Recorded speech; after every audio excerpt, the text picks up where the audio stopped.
Chapter 4960. Yi Qian, who was ready to get off the stage, was stunned by Battalion Commander Tian's words and the soldier salute. He immediately saluted back to all the soldiers below the stage. Xia Jinyuan, who was standing beside him, saluted to the soldiers and Yi Qian.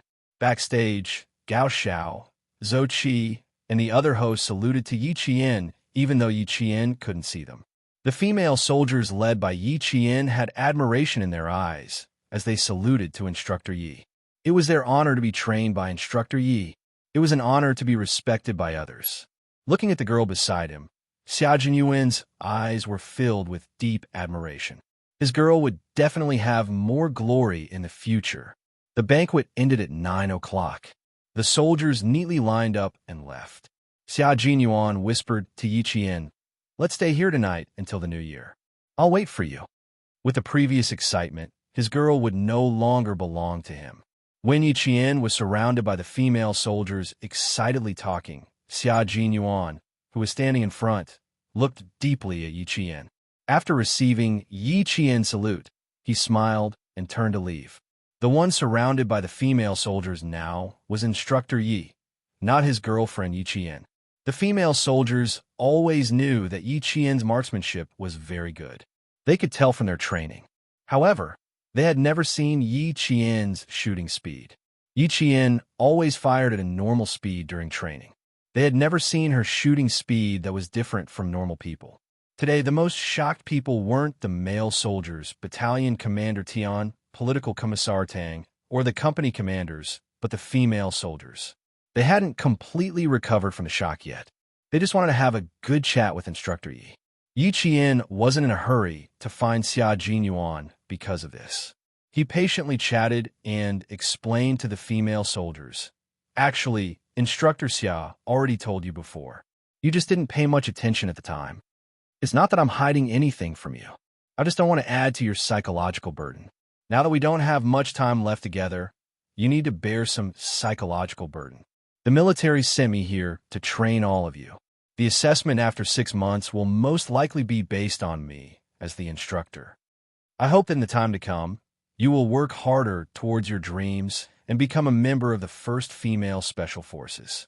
Yi Qian chatted with the female soldiers until 11 o'clock. They chatted until the cold wind outside blew into the room, and the female soldiers felt very cold. Only then did they leave. They wished each other a happy new year in advance and gave their most sincere New Year blessings to their comrades before returning to their dormitory. Xia Jinyuan did not sleep. He had been waiting for Yi Qian to arrive. They had promised to stay up for the new year together, to bid farewell to the old and welcome the new together. His girl would definitely come as promised and would not miss the appointment. At 11:10, Yi Qian, who was wearing thick winter clothing, pushed open the door to Xia Jinyuan's dormitory. The lights were off in the room, and it was so dark that he couldn't even see his own fingers. Even so, Yi Qian knew where the man she loved was standing. She walked straight over and reached out to hold the hand that had reached out from the darkness. "Sorry, I'm late," she said in a low voice. Xia Jinyuan smiled. "You're not late. The new year isn't here yet. I didn't miss the appointment. I'm sorry to have kept you waiting. Sometimes waiting is also a kind of happiness. Knowing that you'll come as promised, there's hope in my heart, so I don't feel that it's been too long." Xia Jinyuan held her hand tightly. His words were full of satisfaction. Chapter 4961. The two of them had known each other for many years, but this was the first time they were in the same room. They held hands and rested their heads on each other's shoulders. They placed a small alarm clock on the desk and sat on the bed, talking softly as they waited for the new year to come. In the capital, the family Xia's old residence was bustling with noise and excitement.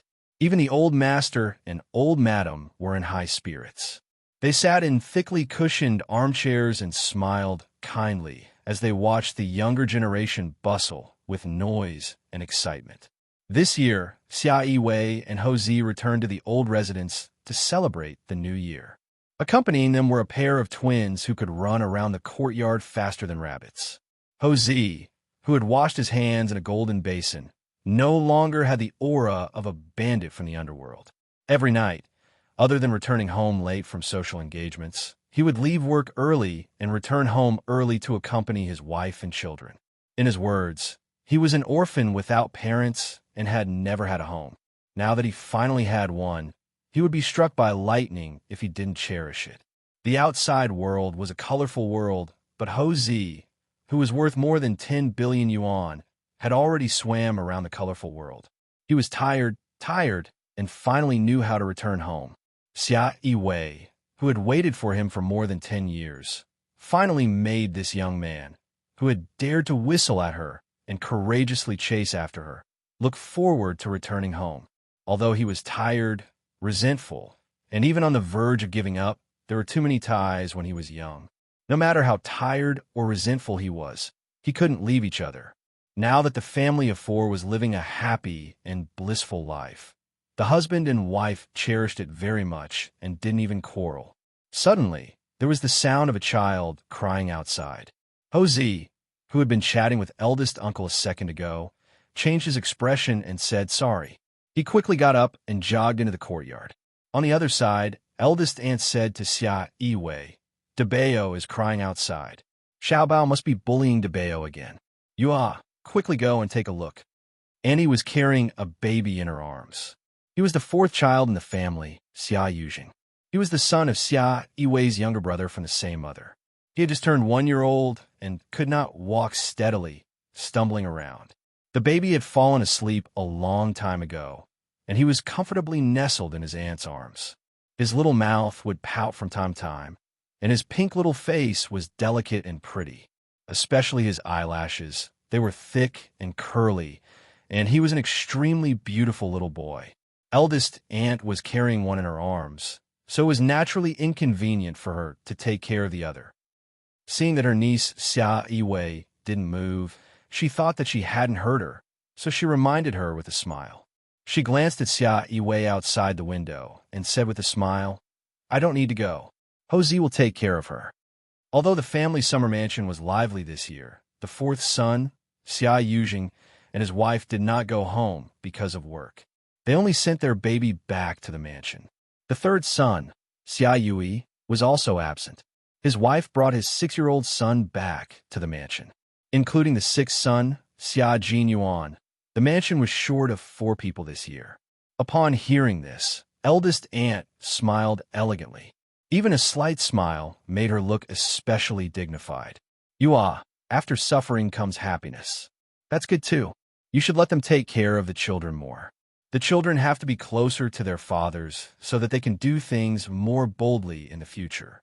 Xia Yiwei tucked her black hair behind her ears and revealed a gentle smile. "Don't worry. Ever since Debao and Xiaobao were born, Ho Zi can't wait to stay at home with the 2 children every day. Sometimes, I'm the one who's annoyed and push him out to work. He's already in his 40s, but he can still play with the 2 children so enthusiastically. Sometimes, I even think that there's another child in the family." Speaking of the eldest son, Xia Lingxiao, and the second son, Xia Yiding's wives laughed. Their sister-in-law's words were full of disdain, but there was no disdain on her face. There was only satisfaction. After suffering comes happiness. In the beginning, it wasn't just a little bit of suffering. It was the suffering that they didn't dare to tell their family. The sweetness now was all to make up for the bitterness of the past. Chapter 4962. Ho Zi carried Debeo, who had been hit in the head by Xiaobao's snowball, back to the house. Old Madame Xia couldn't bear to see her great-grandson cry, so she quickly stood up from the master chair. "Oh, my dear great-grandson, don't cry. Don't cry. Let me carry you." Although the old madam was old, she was still so energetic that she could whip Commander-in-Chief Xia with a horsewhip some time ago. She could even carry a 4-year-old baby once. But Ho Zi didn't dare to let old Madame Xia carry her. She quickly said, "Grandma, sit down. I'll coax him." A man in his 40s was in his prime. He was handsome and rich. Even if he held a baby in his arms, he would still be a handsome father. Commander-in-Chief Xia also said, "Mom, you can sit down and hold him. You'll twist your waist if you stand." "I can whip you. How can I twist my waist when I hold my great-grandson?" Old Madame Xia said. She directly killed Commander-in-Chief Xia. What else could Commander-in-Chief Xia say? He quickly left. Hosea didn't dare to carry the crying Debeo to old Madame Xia. She didn't dare to carry him until she coaxed him. On the TV that was broadcasting the Spring Festival Gala, one of the cameras swept to several soldiers in military uniforms sitting at the front table. They were all senior colonels, major generals, and lieutenant generals. Xia Shao, the son of the eldest, Xia Lingshao, was 12 years old this year. He whispered in old Master Xia's ear, "Great-grandfather, I just saw Grandpa." Old Master Xia also saw his eldest son, Xia Onghua. He touched his great-grandson's head and smiled kindly. "Well, this is the dignity that the country gives to your grandfather. Your grandfather has worked hard these years." It was snowing heavily outside the window, but it was warm inside the window. Accompanied by the younger generation, old Master Xia and old Madame Xia ate fruits with a smile, watched the Spring Festival Gala, and waited for the New Year's bell to ring. As for the younger generation who didn't return home after a family holiday, the elders at home were already used to it. It was rare for a family holiday to have a reunion New Year. 12 o'clock was about to arrive. Two people in a certain Northwestern Army unit stared at the small alarm clock together. Their hands clenched tightly as they began the final countdown to the arrival of the new year. 3, 2. Before the number 1 was reached, Xia Jinyuan suddenly leaned forward and kissed Yi Qian on the lips. The two of them welcomed the arrival of the first year with a passionate kiss. "Happy New Year, my favorite girl." He kissed her deeply, transmitting the love that came from the depths of his heart. Yi Jian responded to his kiss and hugged his waist, letting herself be held in his arms as they welcomed the new year together. The New Year's bell had already rung. Yi Qian, who had just ended the kiss, could finally take a breather. She immediately sent her New Year's greetings to the man beside her. "I hope you can spend more time with me in the future to say goodbye to the old and welcome the new. Although it's a little difficult, I'll try my best." Xia Jinyuan smiled and lowered his head to peck Yi Qian's red lips. Year after year, I'll always have you by my side." The most beautiful phrase of all was "time flows like water." The two of them, who were welcoming the new year together, gave themselves some time to adjust their breathing. Then Yi Qian picked up the phone and dialed home. As soon as the phone rang, it was immediately picked up. Then, old Master Fu's loud and clear voice came through. "My little princess is calling Grandpa." Before Yi Qian could speak, her eyes were already wet. Grandpa picked up the phone after just one ring. It was obvious that Grandpa had been sitting by the phone all this time. Yi Qian didn't dare to choke. She sniffed before she dared to speak. Xia Jinyuan, who was beside her, put his arm around her shoulders to comfort her. Chapter 4963. The TV host was broadcasting New Year's greetings to the entire nation. As old Master Fu listened to his granddaughter's greetings, he smiled and said, "Good, good, good. Grandpa is doing very well. Grandpa, you must be healthy and strive to live to 1001. Ha ha! Happy New Year, my good grandson." In the new year, Yi Qian wished old Master Fu good health and no illness or disaster. The two of them chatted for 10 minutes before old Master Fu took the initiative to hang up. When Xia Jinyuan heard old Master Fu asking Yi Qian to hang up, he quickly whispered to Yi Qian, "Don't hang up, I haven't finished." He was afraid that Yi Qian would put down the phone. Old Master Fu was surprised to hear Xia Jinyuan's voice. He didn't know that the two young people were celebrating the new year together, so he asked where they were celebrating the new year. Xia Jinyuan smiled and said that they were celebrating the new year outside the military base. Old Master Fu didn't ask further. Celebrating the new year outside the military base, the emphasis was on the word outside. Old Master Fu was wise and didn't ask too much about things that shouldn't be asked. In the end, he reminded Xia Jinyuan to take good care of himself and to rest properly if he was tired. He chatted with Yi Qian for a while more before hanging up. Yi Qian, who had hung up reluctantly, couldn't immediately send Father Fu New Year's greetings because there was no way to contact Father Fu. She only knew the approximate location of Father Fu, but didn't know the exact address. They had reunited for less than 24 hours in September, but they hadn't seen each other until now. The father and daughter were less than 50 kilometers away from each other, and they hadn't seen each other for almost half a year. Then, she called the family Xia's mansion. Yi Qian also gave Old Master Fu and Old Madam Fu New Year's greetings. Old Master Fu and Old Madam Fu were so happy that they hung up the phone and smiled for a long time. When the two of them lay in bed, Old Madam Fu said to Old Master Fu, "Now that Six Brothers' relationship is going well, I can finally rest assured." "Xiao." She only said one word and did not continue, as if it was a taboo. "What are you worried about, old woman? Do you really think that our sixth brother will be alone for the rest of his life?" The old man snorted again. "Who is sixth brother's biological mother? How can you believe what she says?" She sounded like she was having a headache over her ex-daughter-in-law. She had clearly read a lot of books and understood herself. However, when it came to others, even her own son, she was completely muddle-headed. The fortune-teller's words were also brought home and told to old mistress. Moreover, it was passed down so vividly that old mistress almost fainted from anger. Which mother would say that her son would have the life of a lonely old man? Only his ex-daughter-in-law could do that. Look at old Six and little Yi. The two of them have known each other for so many years.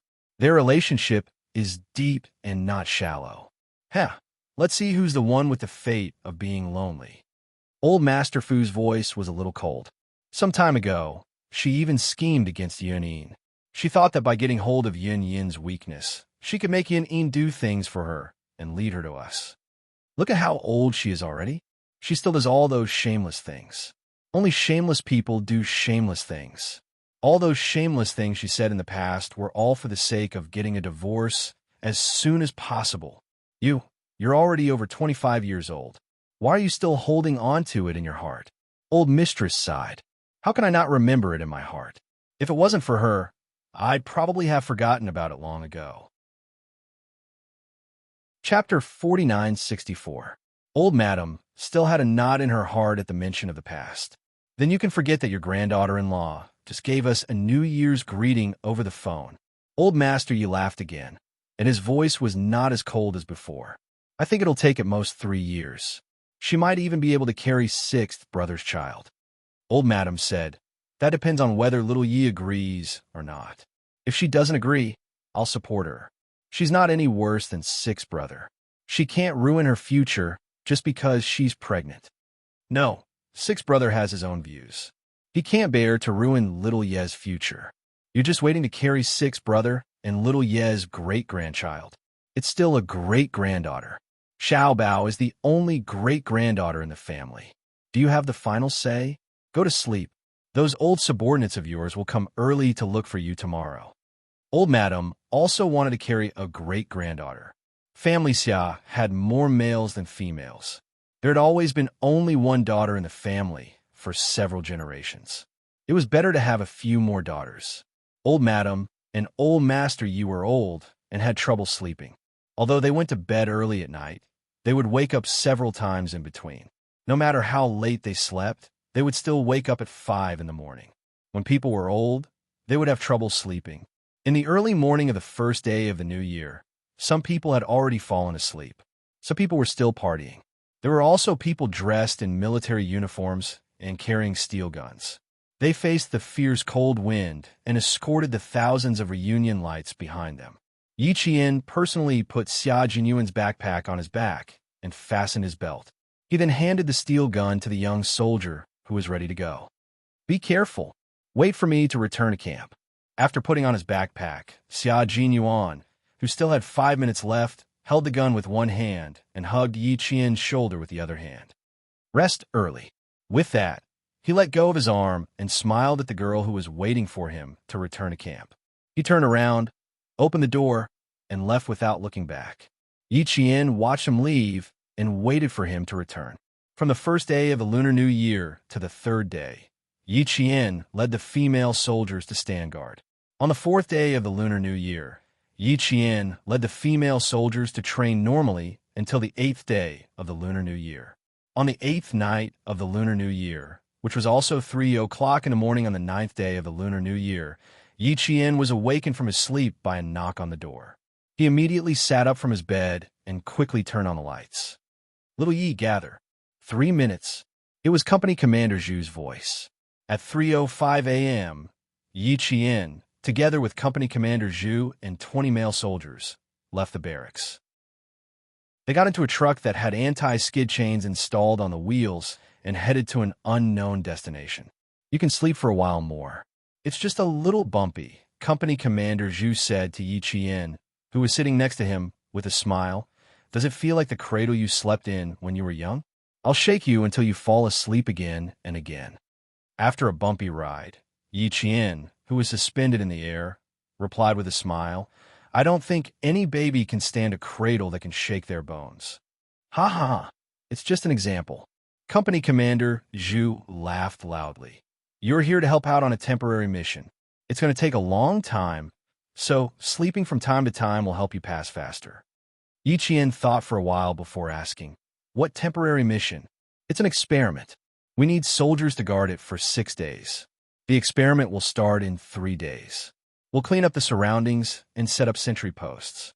There were many places in the military base. If there was an experiment that needed to be completed, it would definitely be a big one. Moreover, it would be directly related to military strength. When Yi Qian heard that it was such an important mission, even his expression became extremely serious. Before they set off, she thought that there might be something that needed to be resolved.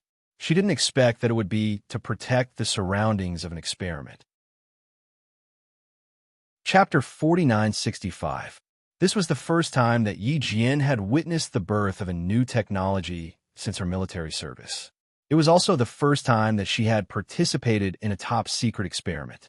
Even though she had always been calm, she was a little excited at this moment. As a soldier, how could she not be happy to see another general joining her country's military strength? The experiment was carried out hundreds of kilometers deep in the Gobi Desert. This place was truly deserted. Apart from our army, no one else had set foot here. This was a true forbidden area. It was a forbidden area that was not even marked on the map. Countless unknown experiments were carried out in this forbidden area. They set off at 3 a.m. on the 9th day of the Lunar New Year and arrived at the Gobi Desert at 10 a.m. on the 11th day. There was no time to rest after they got off the bus. Yi Qian was led by Company Commander Zhu and accompanied by technical soldiers to patrol the Gobi Desert with a radius of 100 kilometers. This included herding animals and using sound waves to chase away birds. Don't underestimate the birds flying in the sky. They were most likely equipped with high-definition, high-altitude cameras that were transmitted through satellites. Therefore, it was extremely important to chase away birds. Not a single bird could be allowed to fly into the sky above the experiment. There are too many countries outside who want to steal our military secrets, especially the Western countries. They can't stand the rise of our country. They only want our country to remain in an era where we still need the help of the former Soviet Union to complete our research and development. Backwardness, poverty, ignorance, these are all their wishes. But how can our country be led by the nose? If we fall behind, we'll be beaten. Everyone in the military must remember what the chairman said. This is the truth. Don't underestimate this wasteland. Almost all of the missiles are completed here. Every time they're released for an experiment, they have never failed. Although it is called an experiment, it is actually to let the leaders in the General Assembly Hall and the military see the power of the new weapons. It is impossible for there to be a failure. After this experiment is completed, it will be introduced to the entire military in less than a month. The artillery will be the first to use it. Our regiment will be able to see it, but we will almost never use it. Yi Qian, who was following Company Commander Zhu, heard countless legends about this land. Every time she walked past a pothole, she couldn't help but wonder if the potholes were traces left behind by an experiment. The technical soldiers used radar technology to scan a large area. Every time a red dot flashed in the radar circle, it was immediately notified through wireless communication so that it could be cleaned up immediately. In order to ensure the safety of the entire experiment, the area within a radius of 100 kilometers had to be cleaned up. There were no suspicious points. In addition to the radar setup, there was also an infrared setup and an infrared tracking system. When all the radar and infrared spots were set up, the entire experimental space seemed to be covered by a giant net. No signal could be transmitted out, and no satellite could capture images of the sky above. Until the experiment was completed, this place was like a dot on Earth that had disappeared. It was truly isolated from the world. All points set up. All points set up. Activate the radar. Got it. Attention all units. Attention all units. Radar equipment activated. Radar equipment activated. 3, 2, 1, activate. The radar equipment was activated, and the entire sky was monitored in all directions. Apart from those who had entered the monitoring range and were equipped with digital information labels and could be identified by the radar, no one else could enter the experimental site. Chapter 4966. In 3 days, as a Special Forces soldier, Yi Jian gained a lot of knowledge.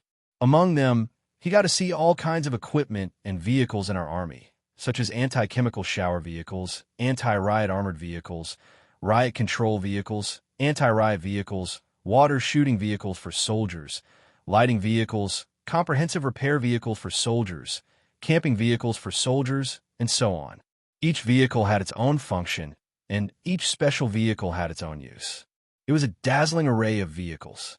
Even Yi Qian, who had the best memory, would occasionally get confused and confuse the names of the special equipment and vehicles.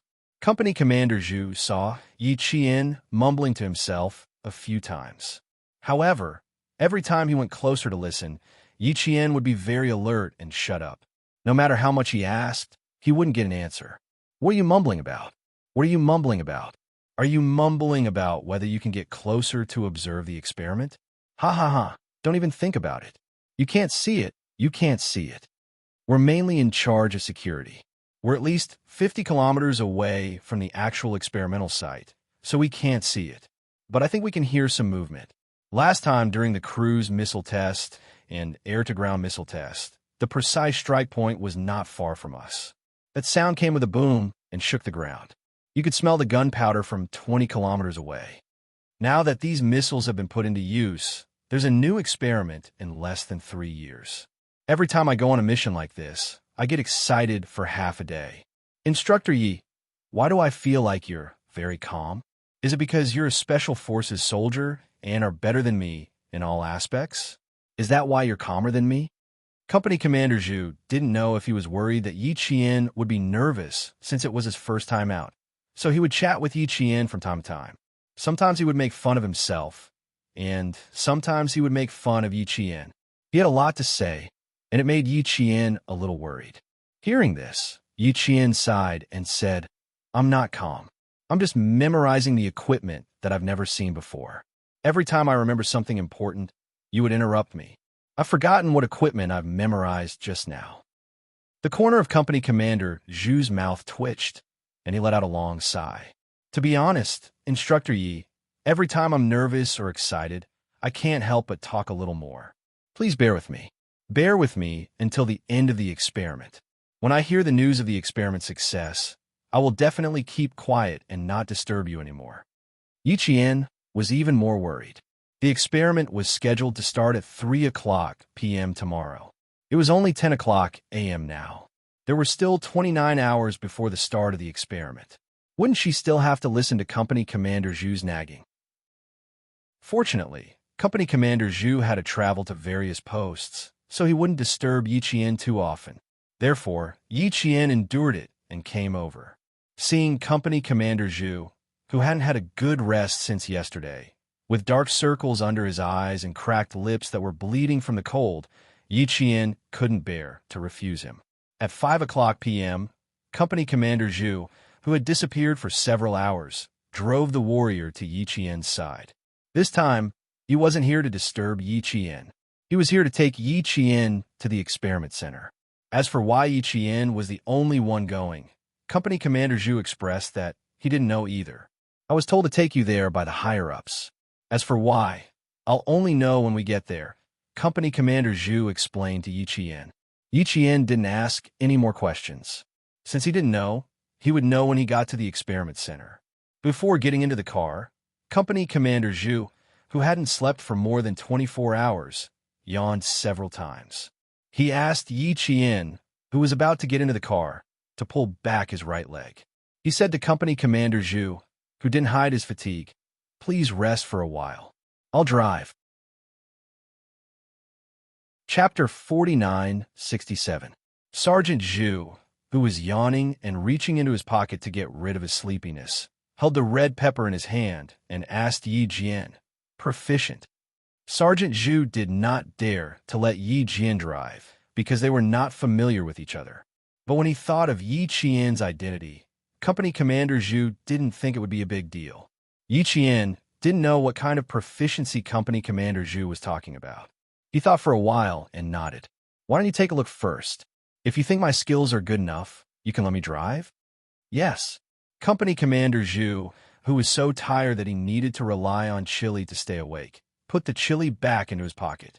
He patted his face that was so dry that it was almost frostbitten and climbed onto the pedal with a shout. If she dared to say that she wanted to try, then she must have passed the test. Yi Jian, who had slept last night, sat in the driver's seat and opened the cruising route. As the car started with a boom, the slender female soldier drove the huge warrior's car all the way through the vast Gobi Desert. She got on the car quickly and drove handsomely. The steering wheel was so nimble in her hands that it seemed to come alive. She drove the warrior vehicle as easily as a toy car. It wasn't a hit. It was a great hit. Company Commander Zhu didn't ask any more questions. He said directly, 54 kilometers, 1 hour. You can drive a little slower and change the sentry post at 7 p.m. I'm going to sleep for a while. After that, she closed her eyes and fell asleep with peace of mind. In less than 3 minutes, Yi Qian heard Company Commander Zhu's snoring sound. Company Commander Zhu was too busy and tired to rest. Now that he finally had some time to sleep, he could only seize the time to rest. It was already quite cold at 5 p.m. in the Gobi Desert. Yi Qian, who was wearing desert camouflage winter clothing, drove the warrior vehicle through the patrol route to the center of the experiment. It was only now that Yi Qian's face showed excitement. This time, she was able to witness the success of the new experiment up close. The shift changed at 7 in the evening. Yi Qian slowed down the car a little and arrived at the checkpoint at 6:20. Company Commander Zhu woke up. His eyes were red as he checked his identity with Yi Qian. After confirming Company Commander Zhu's identity, the soldier immediately said, "I'm sorry, but you do not have permission to enter." Company Commander Zhu said, "I sent her here." The soldier who verified the identities of the two looked at Yi Qian with a sharp gaze. He scanned him from head to toe, as if to confirm something. Yi Qian instantly sensed that something was amiss. Her originally gentle aura was now filled with ruthlessness, and her entire temperament changed accordingly. As a Special Forces soldier who had killed on the battlefield, there was always a bloodthirsty aura when he unleashed his aura. Company Commander Zhu, whose heart skipped a beat, was shocked. Meanwhile, the soldier who was sizing up Yi Qian had a look of surprise in his eyes. "Yi Qian?" "Yes." Yi Qian replied. "Please wait a moment." In front of Yi Qian, the soldier contacted the relevant personnel inside. 06 calling 01. Yi Qian reporting, Yi Qian reporting. After that, he added, "Female soldier." There should be a reply from the wireless earpiece immediately. The soldier said to Yi Qian, "Drive 200 meters in, turn left, and stop. Get out of the car and walk in a straight line for 500 meters. You will see the—" Before he could finish speaking, the soldier raised his hand and pressed down on his earpiece. After nodding slightly, he said to Yi Qian, "I will take you there." After confirming his identity, the vehicle was scanned again. Only then did Yi Qian drive into the experiment zone again. Company Commander Zhu did not even watch Yi Qian go in. He had already left and returned to his post. Chapter 49:68. At the research center, Company Commander Zhu, who was in charge of guarding the perimeter, did not have the authority to enter. Yi Qian, who was led by a soldier, had the authority to enter and could only enter and not leave. Yi Qian was driving, and the soldier who led the way sat beside him. He did not hide his gaze as he sized up Yi Qian. When he saw how easily Yi Qian drove the warrior, he smiled and asked, "Were you driving the whole time?" For a moment, Yi Qian did not know who the other party was or why they had asked her to come over. She only nodded silently. Everything in front of her was unfamiliar. Yi Qian, who had always been steady, would not allow herself to be passive. The more she spoke, the more mistakes she would make. She had to remember that. When the soldier saw this, he could not help but laugh. "You're very alert. Relax. We asked you to come over because someone recommended you. Otherwise, we wouldn't have known of your existence." Someone recommended her? Recommended her for what? Although it was cold at 6:30 in the Gobi Desert, the stars in the sky were densely dotted. The Milky Way was clearly visible, like a silver dragon roaming the heavens. Yi Qian remained silent and did not let the soldier ask her anything. After walking for about 50 meters, she swept her gaze across a large black object covered by a desert-colored cloth not far from her right. In the night, it was like a dormant giant beast, waiting for an opportunity to awaken. Around it, sentries armed with live ammunition were stationed every 3 steps, guarding the entire large object. Yi Qian only glanced at it from the corner of her eye when she felt several cold, knife-like gazes sweep over her body. The sentries stationed every 3 steps were not ordinary sentries. Yi Qian's heart skipped a beat, and she immediately looked away, not daring to look again. As they passed by the large object, the soldier who led the way led Yi Qian for about 200 meters and arrived in front of tent. 2 sentries were standing guard outside. When they saw someone approaching, one of them blocked the entrance of the tent with his arm. The other soldier with a gun shouted, "Who's there?" Yi Qian reporting. The soldier who led the soldier said. The soldier who was leading the way said. The soldier who blocked the entrance of the tent with his arm retracted his arm, saluted, and let them pass. Yi Qian, who was waiting, could clearly feel several gazes sweeping over her. They were cold, forceful, and extremely tangible. With his back straight, Yi Qian responded to these gazes with the most indifferent attitude until all the gazes disappeared. The soldier who led the way did not send Yi Qian inside. "Our captain is inside. He will arrange your position." Even now, Yi Qian still did not understand why he had asked her to come here. The sentries standing guard outside, the soldiers leading the way, and the sentries standing guard by the tent were obviously from the same unit as the sentries standing beside the black behemoth. Furthermore, they were not ordinary soldiers. It was heavily guarded, and the soldiers were all elite. What was she supposed to do? Yi Qian lifted the tent flap and walked in. Inside the tent, she saw 3 officers with higher ranks than her standing in front of a sand table and pointing at something. When they saw her enter, one of them, a young lieutenant colonel in his late 20s, smiled at Yi Qian and said with a smile, "Yi Qian, right? My surname is Lei, and I'm the captain of the sentries outside. Please wait for a moment.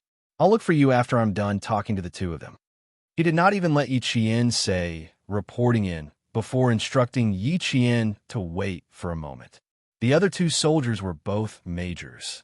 They were also very young, in their early 20s. They smiled at Yi Qian politely and then lowered their heads to continue listening to their captain. Yi Qian stood to the side and quietly listened to their conversation.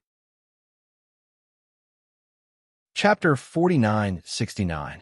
Yi Qian, who was standing in the corner like an invisible person, actually wanted to go out, but the highest-ranking lieutenant colonel had spoken, so she could only think about it in her heart. She just stood there and waited. When they finished, they would naturally remember that she was still waiting there. The 3 people talking in the tent did not avoid Yi Qian, but seemed to deliberately let Yi Qian hear them, so that she would know what she had done. Captain Lei asked Yi Qian to wait at the side, and then he did not look at Yi Qian again. With a laser pointer in his hand, he scanned the newly built sand table and gave orders with a serious expression. "The fragments will spread. After the data collection, we will focus on collecting fragments from the west and north. The data collection personnel from the east and south bases will be done. They will be the first wave, and we will be the second wave. Radiation exists. All soldiers must wear the same anti-radiation clothing. Before departure, You must double-check whether the clothing is safe. Lu Peng, you are in charge of the West. Rinyu, you are in charge of the North. Complete the fragment collection within 24 hours. Yes, yes. The other two young captains immediately responded. The matter was almost over. Captain Lei, who had finished giving orders, turned to look at Yi Qian. Seeing the young female soldier standing upright like a sentinel on a mission, Captain Lei's face suddenly had a smile, and the other two young majors also laughed. This female soldier from the Army Special Forces was quite interesting. She was calm enough. Even when she was asked to stand, she gave off the aura of a sentinel. Sorry for the neglect. Let me introduce myself first. Captain Lei, who had finished his work, introduced the two young officers beside him. Lu Peng, Rinziu. When Captain Lei introduced them, Yi Qian took the initiative to extend her hand. When the three shook hands, they could feel the thick cocoons in each other's hands. Releasing her hand, Lu Peng smiled and looked at Yi Qian. The cocoons are very thick. You must have practiced a lot. Yi Qian smiled. It's all normal training. Lu Peng raised her eyebrows slightly and did not speak again. The female soldier was very calm and did not speak much. At this stage, she was still very vigilant. The smile on Lei Bo's face deepened. His superiors told him that the female soldier who came here temporarily wouldn't talk too much and asked him not to take it to heart. Well, she was indeed a female soldier who didn't talk much. She was also very beautiful and breathtaking at first glance.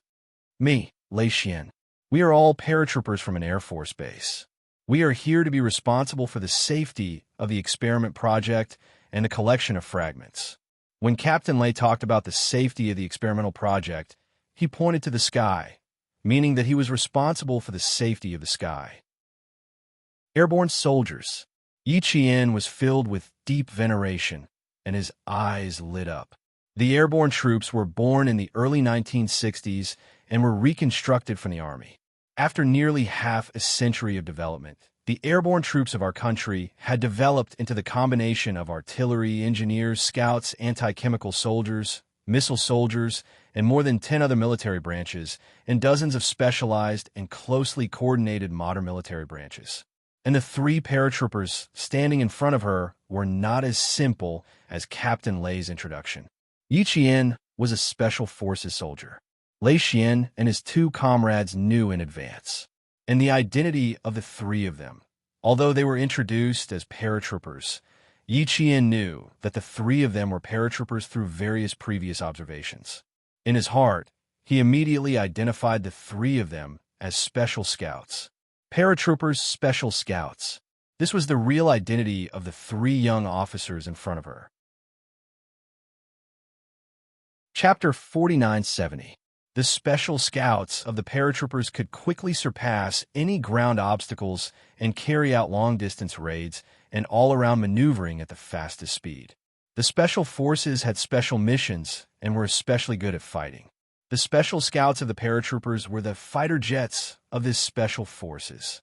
Captain Xiao once told her that the special forces of the Snowfield Brigade could only master the parachute skills of 3 types of aircraft and 4 types of terrain at most.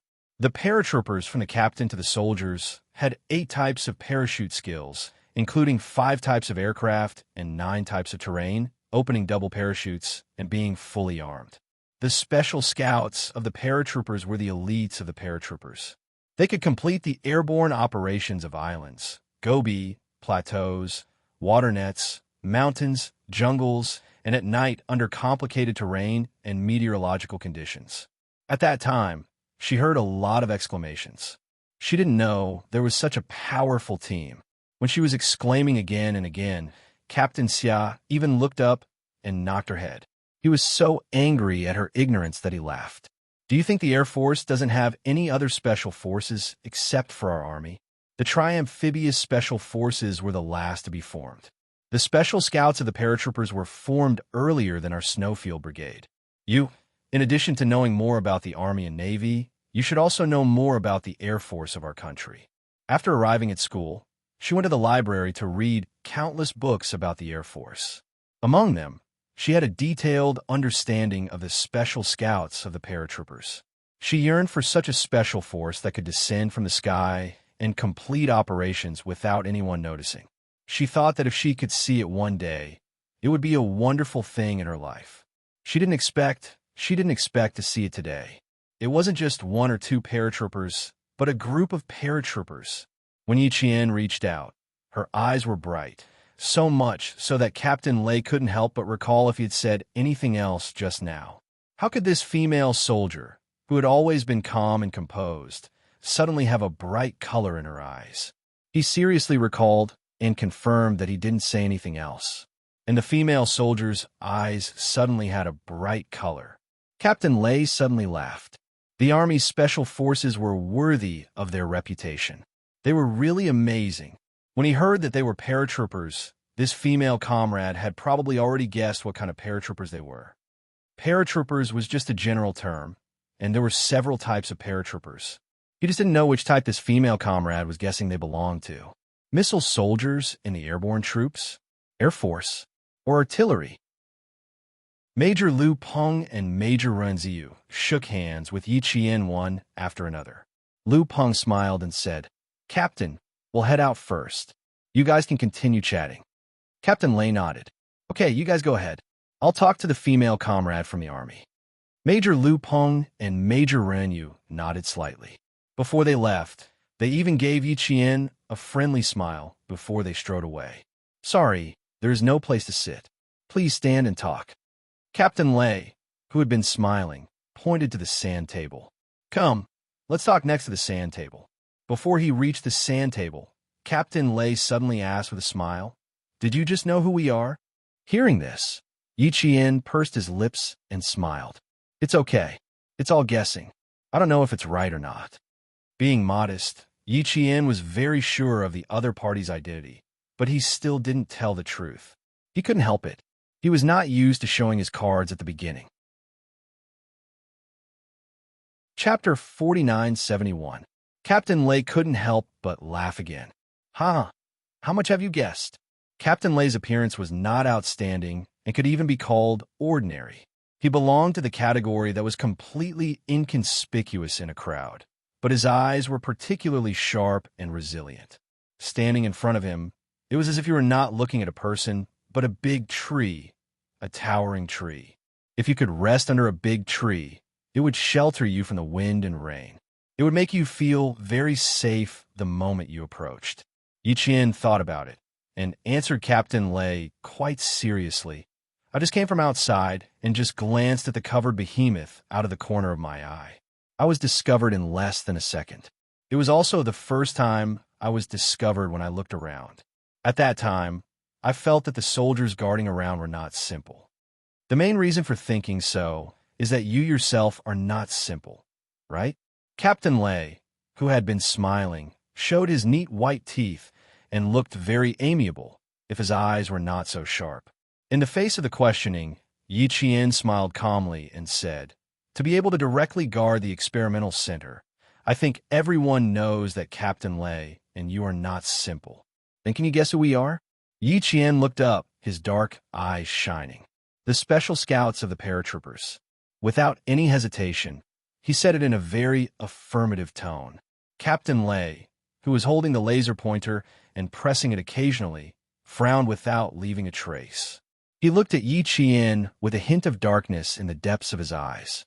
His guess was so accurate, and his tone was sure as if he already knew. He was also sure that before this female soldier from the Army Special Forces did not know that the soldiers guarding here were paratroopers. They did not come here by car, but directly by air. They were active here as early as a week ago. The technical soldiers who came and went around, and even the researchers in charge of the experiment, did not see that they were special scouts of the paratroopers. No one noticed, and this female soldier in front of him did not even take 15 minutes to see it. Her observation skills were quite terrifying. "How did you directly think that we were special scouts? What aspects did you use to be so sure? Were we exposed in some places?" Captain Lei asked quite seriously. After asking, he could correct it. Yiqian shook his head. No, I just relied on my intuition." After a slight pause, he continued, "I am rarely caught directly. As a Special Forces soldier, When I was caught on the spot, I naturally thought that the identity of the other party must be quite complicated. When I shook hands with you just now, I found that Captain Lei and your comrades had thick gun calluses in their hands. Major Liu Peng asked me casually, "You've practiced it a lot." According to me, ordinary paratroopers training in a day with guns is less than parachuting training. In addition to the thick calluses in your hands, there are thick calluses between your thumbs and index fingers. I think it's because of the parachutes that. In other words, they hadn't been exposed. She just happened to know about it. And because she was also a Special Forces soldier, she was sure of their true identity. Her meticulous thinking was really amazing, but at the same time, she felt a chill down her spine. Captain Lei's smile faded, and he sighed. It seems that we have to restrain ourselves. We can't say too much. If we say too much, I'm afraid you can even guess where we are from. Chapter 4972. What Captain Lei said was not an exaggeration. The Special Forces from the Snowfield Brigade were the best at getting the biggest secrets from the subtleties. The more he said, the more they analyzed and removed the impurities, leaving behind the essence of what they wanted to know. Although Yi Qian had not officially joined the Snowfield Brigade and had not received the comprehensive professional training of the Snowfield Brigade, she had always been in contact with elite special forces and often trained with them.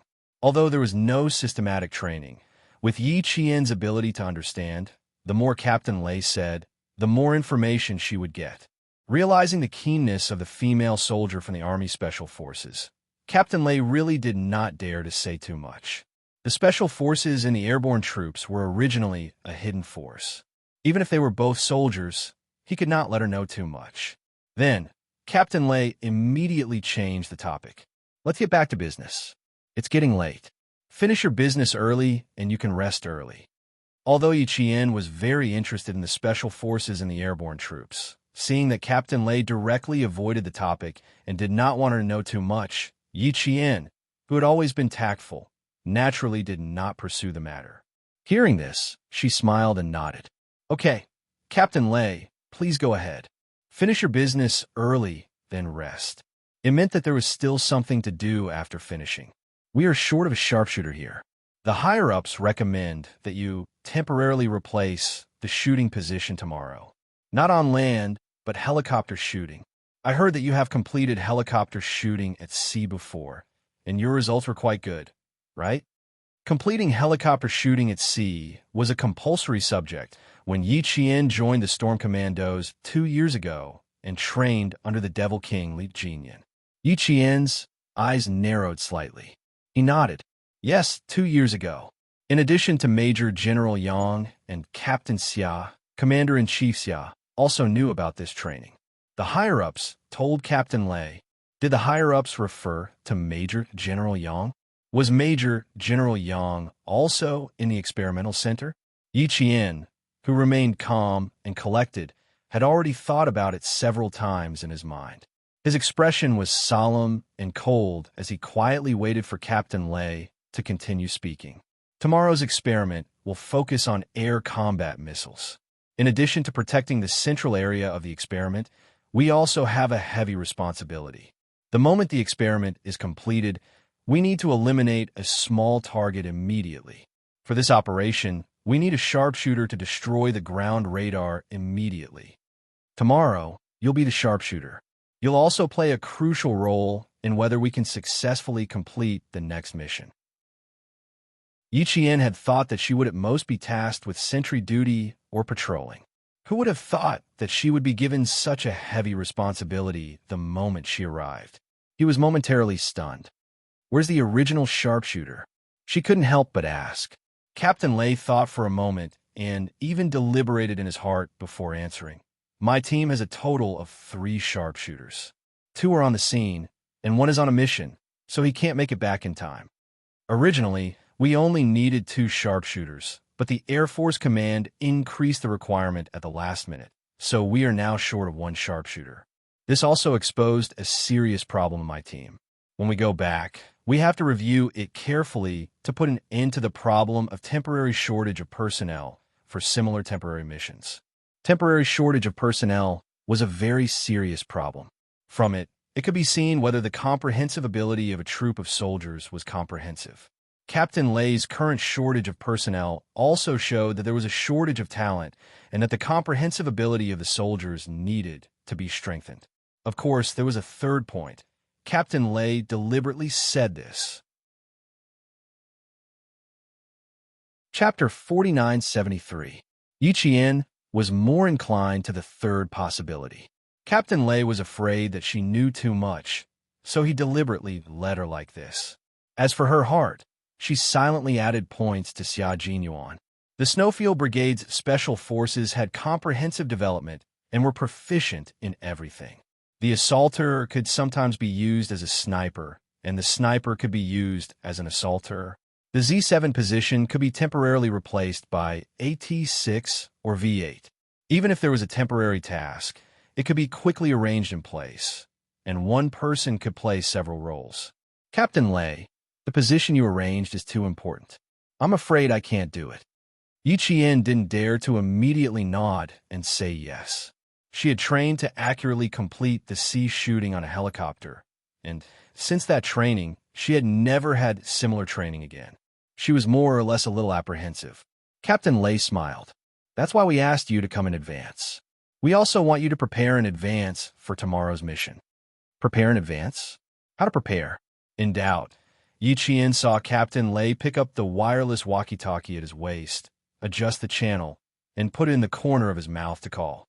01 to 00. Please answer if you hear. Please answer if you hear. 00 received. 00 received. Ready to take off at any time. Ready to take off at any time. The soldier's calm voice came from the walkie-talkie. Yi Qian's eyes widened, and she looked at Captain Lay in surprise. You plan to take off tonight? Let me get the feeling and try it first. Captain Lay, it's true that I've had helicopter shooting training, but I'm sorry to tell you that I've never had helicopter training at night, let alone shooting at night. He was very cautious. He didn't take it all on himself, and he didn't care about letting him know his shortcomings. Captain Lay laughed and became more interested. That's good.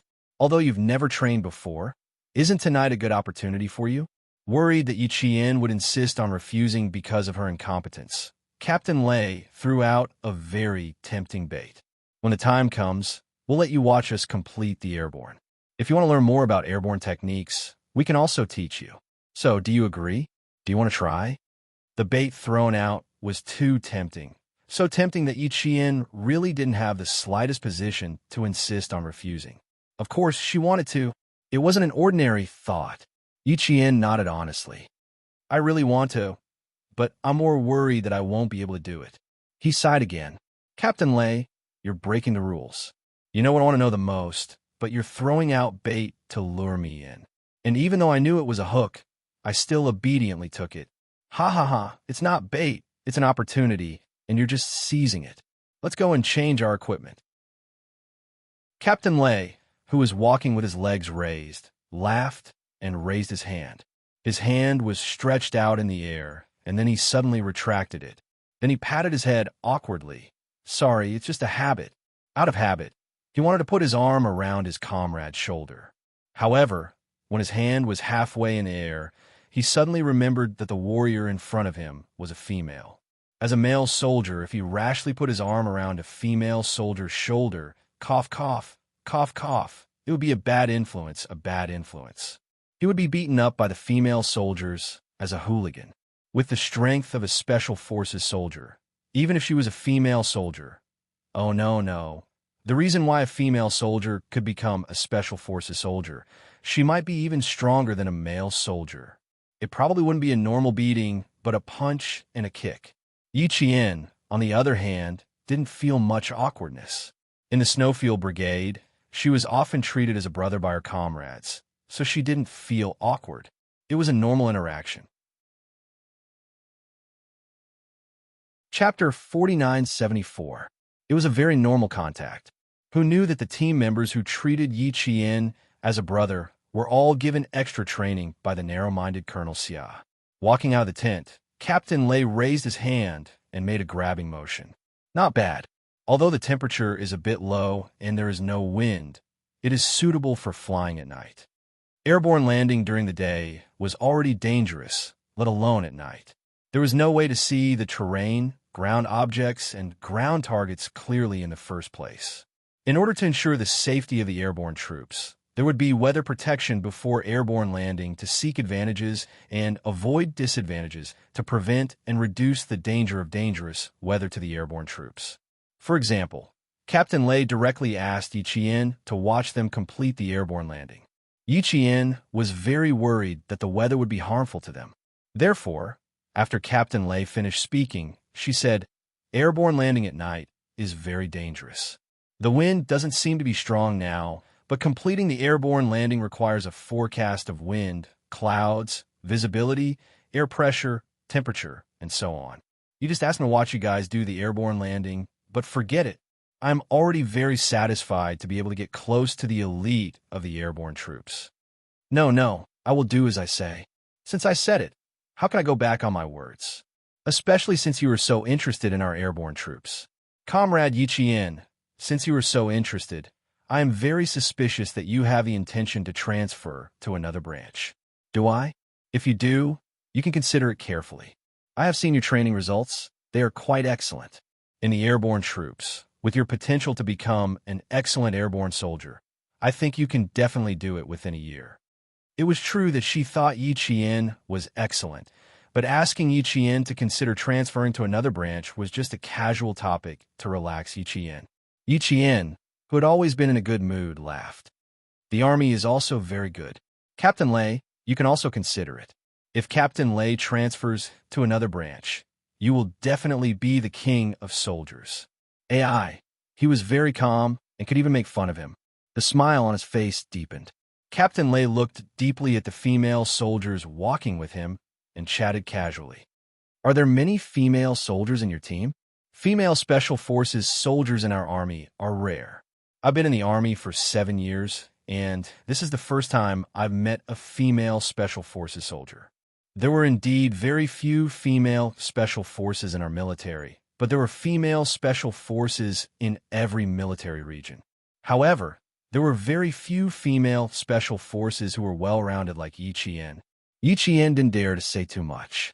Captain Lei was worried that the more he said, the more she would know. She had the same worry. After all, the Snowfield Brigade was a unit that didn't even exist in the system. They couldn't find their designation or their existence. Yes, there are quite a lot of female soldiers in our team. Your side has high requirements, so there won't be many female Special Forces soldiers. You shouldn't be thinking about recruiting female soldiers into the team, right? We didn't consider it a few years ago, but with the changes of time, some missions are more suitable for female soldiers than male soldiers. In the past 2 years, we have also considered recruiting female soldiers and are in the process of implementing it. But as you said, the requirements are high, so we won't recruit too many female soldiers because it's too difficult to recruit. When it came to recruiting female soldiers, Captain Lei's face became a little dignified. This wasn't just a similar problem faced by Captain Lei. The entire army faced a similar problem. As female soldiers dominated more and more important positions, the scarcity of female soldiers became a problem. It was believed that in the near future, the number of female soldiers in the army would be increased. It wouldn't be like now, where there were only 1 or 2 places. This was an inevitable development. Chapter 4975. The two didn't talk much about the recruitment of female soldiers and didn't mention it again. If they could think of it, the higher-ups could naturally think of it too. So, the most important thing now was to get down to business. The helicopter was on standby. Captain Lei took Yi Qian to the equipment room to get a small-size equipment. This small-size equipment is suitable for you to wear. The gun is on the machine. You can check it when it's on. Yi Qian's eyes flashed as she took the ventilation suit. Small-size equipment. Even the equipment that fits her was prepared in advance. They calculated that the sharpshooter in the team would have something to do at the last minute. So, they prepared it in advance? Yi Qian's eyes flashed slightly. The sharpshooter had something to do at the last minute, and the higher-ups increased the price at the last minute. Ha, it was all fake. Seeing that she had the intention to retreat, Captain Lei immediately threw out the bait and said that he could teach her some airborne techniques. He was clearly waiting for her. Captain Lei didn't notice the smile on Yi Qian's face. He handed the flight helmet to Yi Qian and asked jokingly, "Do you know how to wear it? Do you need a demonstration?" Yi Qian was familiar with the flight equipment set in the Storm Commandos before, so naturally, there was no need for a demonstration. Moreover, the suit in her hand was not for pilots, so there was no need for a demonstration. But she weighed the small-size ventilation suit in her hand and picked it up slightly. Captain Lei is a genius. He knew that the sharpshooter in your crew would have something to do at the last minute and wouldn't come over, so he even prepared the small-size equipment in advance. What a genius. She knew it. Why would they call her an instructor who came to train the female soldiers at the last minute? And why would they suddenly transfer her to the center of the experiment to temporarily replace an important position? She always felt that there was a problem, but she couldn't figure out what it was. Now she understood. To ensure the completion of the experiment, it was true that they needed to completely clear the site. Because of the shortage of people, they asked her, an instructor who would only stay in the Pioneer Battalion for half a day, to replace the position. The reason why they asked her to come was for the upcoming aerial shooting mission. Captain Lei said that the sharpshooter couldn't come because of something, but it was true that they were carrying out a mission, and the mission included her. It was also a mission that they needed to complete. Why did it have to be her? Why didn't he just tell her directly? Why did he have to let her guess? What other arrangements did the military have for her? Deep in thought, Yi Qian's eyes darkened. A cold light flickered in the deepest part of his eyes. His expression was so cold that Captain Lei had a mocking smile on his face. No, we're all used to being prepared. We're always prepared in advance in case of emergencies. The female special forces that the army had handpicked were really not easy to fool.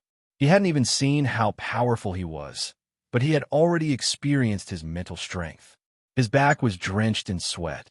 I really didn't say anything, not even a word of nonsense, but she actually saw through it, and it wasn't a last-minute plan. Yi Qian took the helmet and laughed. Her eyes were so sharp that Captain Lei felt a headache coming on. He wanted to tell her directly that he didn't know anything either. Just like her, he did not know why she had to come and arrange for night descent.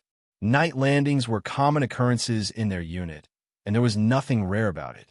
However, they were bringing along an army unit and letting her see their night landings. It wasn't the chief, so why did she have to see it? The female soldier in front of him didn't understand, and neither did he, the captain who received the mission at the last minute. Chapter 4976. The only thing he knew was that the higher-ups had informed the team that there would be a female Special Forces soldier from the Army that he needed to observe for 2 days. It would be best to arrange a position for her in the mission they were carrying out. They also told him that the female Special Forces soldier was a sniper and had been trained in sea and air sniping. They asked him to arrange her position based on this. The most important thing was not to directly tell her that this was an arrangement from the higher-ups and that it was all temporary. The person who passed the message was none other than their division commander. Captain Lei received such a strange order and discussed it with Deputy Captain Liu Peng and Rin Ziyu for a long time. In the end, they arranged the comrades in the main shooting position to other positions and then arranged the female soldier to the main shooting position. In the face of Yi Qian's doubts, Captain Lei, who had a headache, chose to temporarily avoid it. If you don't understand something, finish the business first. Hurry up and change your equipment. The helicopter is on standby, just waiting for you. Yi Qian, who already had the equipment in hand, had no chance to refuse. She could only nod and hurry up to change her equipment. She changed her equipment in the tent.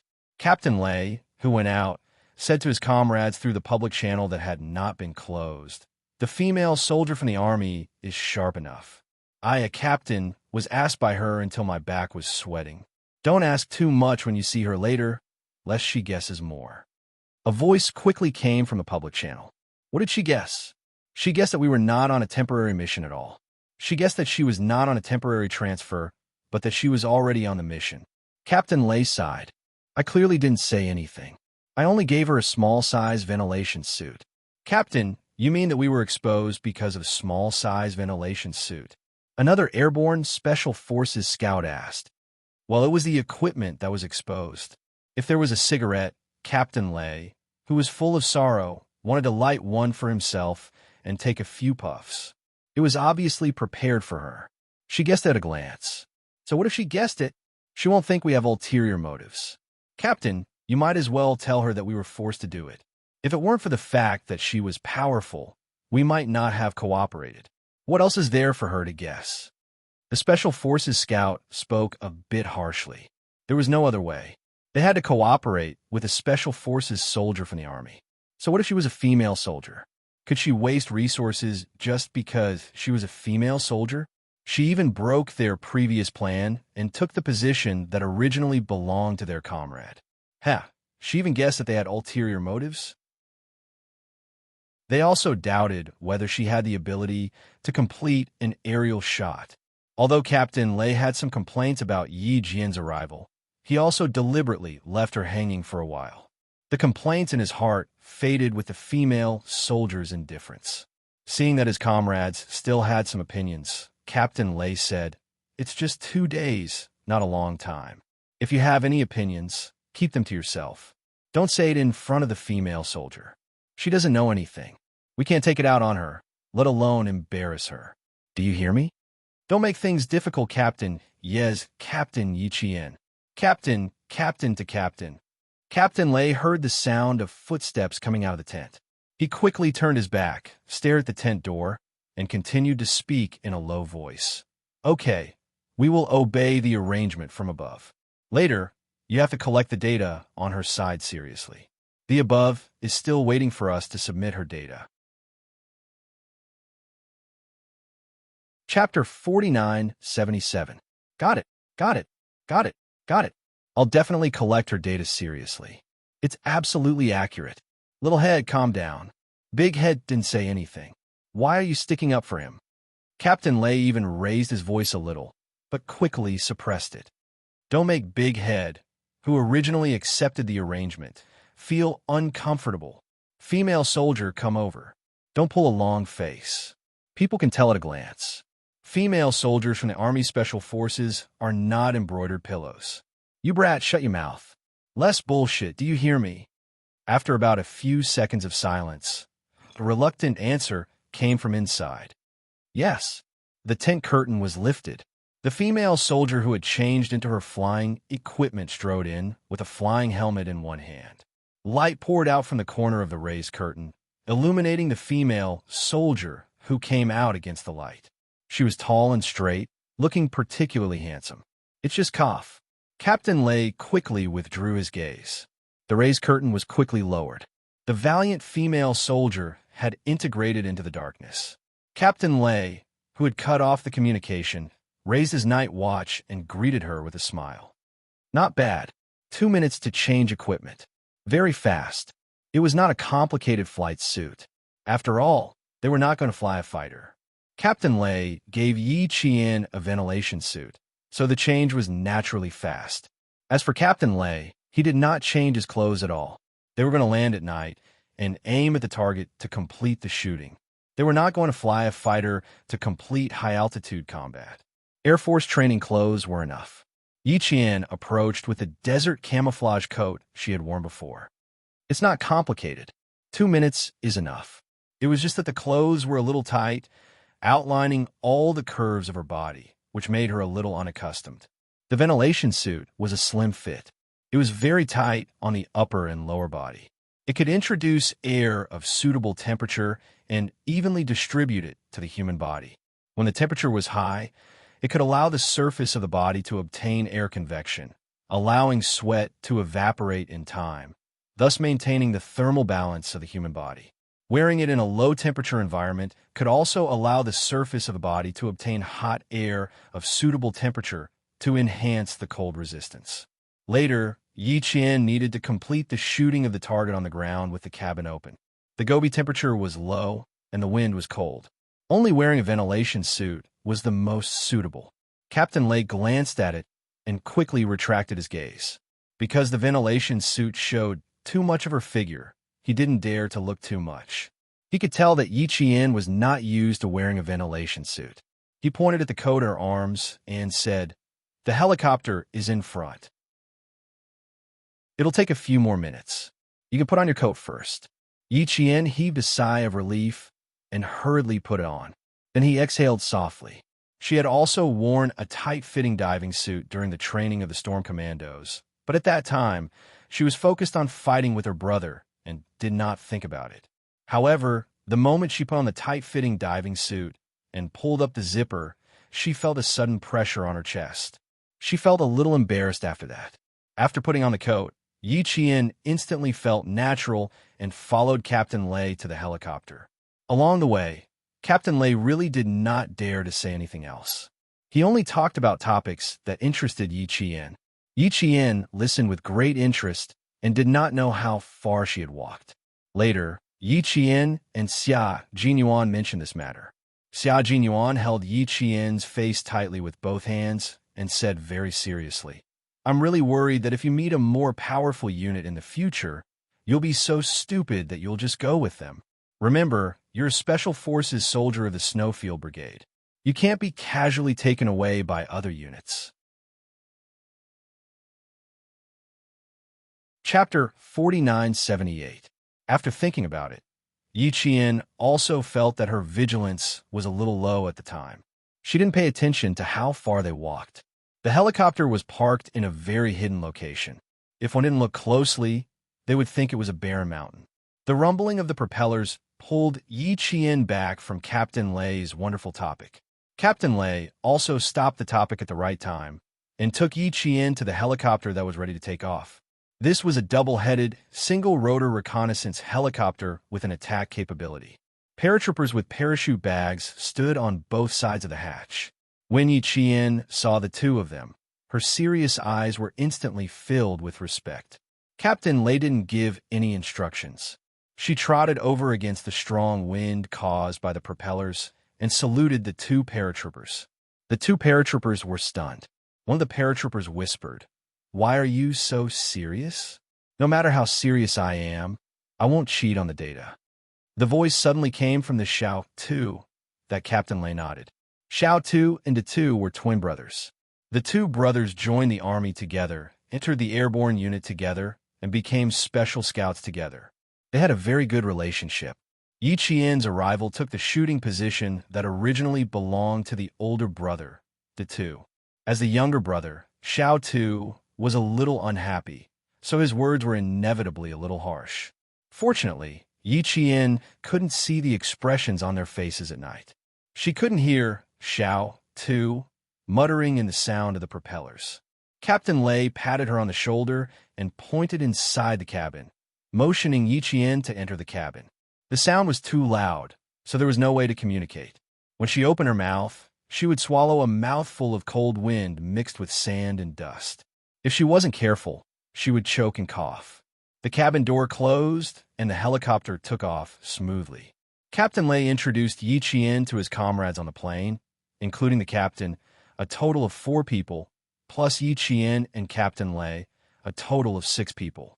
When they saw Yi Qian, a trace of suspicion flashed in their eyes.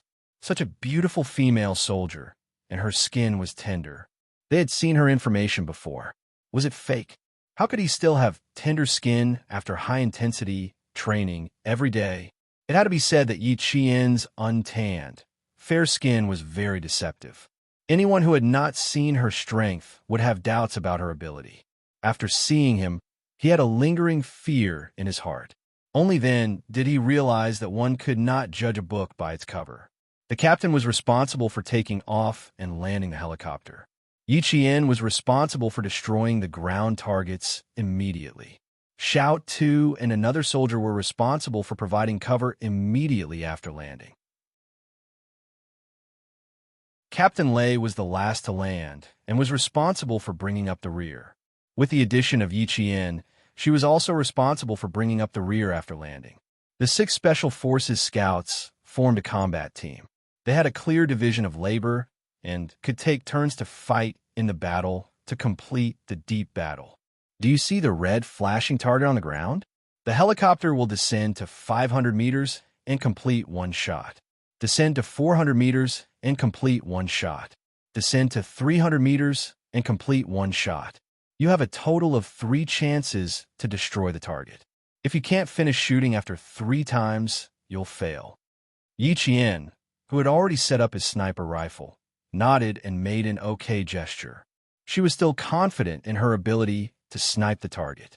Xiao Tu saw Yi Qian's relaxed response and could not help but remind her, if you fail, it doesn't mean that you failed alone. It means that our entire operation has failed. If it's a real battlefield, your failure is likely to cause all of your comrades to die without a burial ground. He did not mean to scare Yi Qian. If one of the Airborne Special Forces scouts failed, it was indeed possible that all of their comrades would be sacrificed. Airborne operations were special operations. They often learned how to fight in the deep battle. They were surrounded by enemies, and they were in the middle of the enemy's encirclement. Once exposed, they would be surrounded by enemies. How could Yi Qian not see the doubt in the other's eyes, as well as the hint of opinion in his tone? She, who usually did not like to talk much, pursed her lips and responded with silence. Chapter 49-79. Xiao Tu's understanding of Yi Qian came only from the information given to him by the military. Moreover, it was not detailed information. He only told them that Yi Qian had undergone similar training, so there was no need to worry too much and that they could bring her with them. As for the other information about Yi Qian, such as what mission she had carried out, it was naturally impossible to tell them everything. Therefore, it was normal for Xiao Tu to question whether Yi Qian could successfully complete the mission. But Yi Qian also heard another layer of meaning from Xiao Tu's questioning. It was something that had been settled for thousands of years and could not be changed in a short period of time. From the standpoint of man, he was questioning a girl's ability. It could be called discrimination. As a female soldier, Yi Qian would inevitably have doubts about her ability as long as she met a stranger in an important situation. Only when the results were out would the people who questioned her be completely accepted. Sometimes, when faced with this kind of discrimination from men, as a female soldier, Yi Qian would have emotions and rebel. The more they discriminated against her, the more she wanted to complete the mission beautifully. The more she wanted to make the person who discriminated against her unable to show his face. In her previous life, she was suppressed by Yi Zhifan in every aspect. She did not borrow anyone's strength and only relied on her own weak strength to fight a battle of wits and courage against Yi Zhifan, who had status and status. In the end, she escaped from Yi Ying's persecution again and again. She relied on her rebellious nature to overcome one obstacle after another. In the end, she did not think that she would be defeated so early. Because she was unwilling, she called Yi Ying before she died. Even if she was about to die, she wanted to leave a shadow in Yi Ying's heart. In her previous life, she was so lowly and rebellious. In this life, she already had a lot of things and was full of confidence. It was even more impossible for others to look down on her. In one's life, there were times when one lived for the sake of fighting for one's pride. Now, facing Xiao Tu's questioning, Yi Qian, who knew that it was useless for her to say more, used silence to answer. Her silent answer made Xiao Tu have no reason to continue speaking. She would make Xiao Tu shut up and let him know that female soldiers could also be better than male soldiers. Captain Lei glared at Xiao Tu in the dark, making Xiao Tu purse his lips tightly and turn his head away. Female soldier. He waited. The atmosphere in the helicopter was a little heavy, and no one said a word. Yi Qian could tell that Xiao Tu was discriminating against female soldiers, but Captain Lei and the other male soldiers did not notice it. They still thought that Xiao Tu was defending his brother, Big Head. Captain Lei did not speak, and the other Airborne Special Forces scouts were even less likely to open their mouths to criticize Xiao Tu. That was their comrade, and of course they would side with their comrade. The most important position that originally belonged to their comrade in arms had been taken by an army soldier. Little Head had opinions in his heart, and so did they. The heavy atmosphere was broken as the pilot got closer and closer to the target. Through the in-flight communication equipment, the pilot told everyone that they were 800 meters away from the target. Captain Lei took a deep breath and gestured to Xiao Tu, who was sitting by the cabin door, to open the door. The interior warning light next to the cabin door flashed from green to yellow, and the closed cabin door slowly opened. The high-altitude, cold air poured into the cabin, blowing away the heaviness, but also brought the coldness that made the muscles on their faces instantly cold to the point of pain. Yi Qian, who had been familiar with the sniper rifle, quickly took off her thick camouflage uniform when Captain Lei gestured to Xiao Tu to open the door. The door opened, and she had repositioned the sniper rifle. Chapter 4980. The sniper rifle was the Type 97 that Yi Qian was familiar with. Although he used a foreign sniper rifle every time he went abroad to ensure his identity was not exposed, the Type 97 was Yi Qian's most commonly used sniper rifle. For a sniper, even if the model of the sniper rifle was the same, the soul of each gun was different. When getting a sniper rifle that you had never used before, the most important thing was to familiarize yourself with it. Only by familiarizing yourself with it could you achieve unity with the gun. Captain Lei, who had been staring at the hatch until it was completely open, turned his head, intending to signal that Yi Qian could now approach the hatch. However, he was worried that Yi Qian would be afraid of the high altitude, so he was thinking about how to comfort Yi Qian so that she could relax and complete the target shooting better. Who knew that when he turned his head, no, his neck had not completely turned, just move a little, he saw that the female soldier Yi Qian, who was originally sitting near the hatch, had already moved to the edge of the hatch. The tip of her right shoe was even out of the hatch. Sitting with Yi Qian was a paratrooper in the assault position. He looked at Yi Qian and quietly gave his captain a look. Captain Lei received his comrade's look, and his eyes flashed slightly. He sighed deeply in his heart. Little head, this guy. He had offended someone. Yi Qian, who had a gun in his heart, sat at the edge of the hatch. When he looked down, he could see the pitch-black ground like a bottomless abyss. Once he fell, he would be smashed to pieces. Yi Qian, who used his arm as a fixed point, looked calm. It was as if what was below was not high altitude, but solid ground. There was no fear. Most of the long gun barrel was exposed outside the cabin. With the pilot's instructions and the helicopter's continuous descent, Yi Qian, who looked down from high altitude, saw the flashing red target. The effective range of the Type 97 sniper rifle was 600 meters. The pilot reported the helicopter's descent height of 750 meters.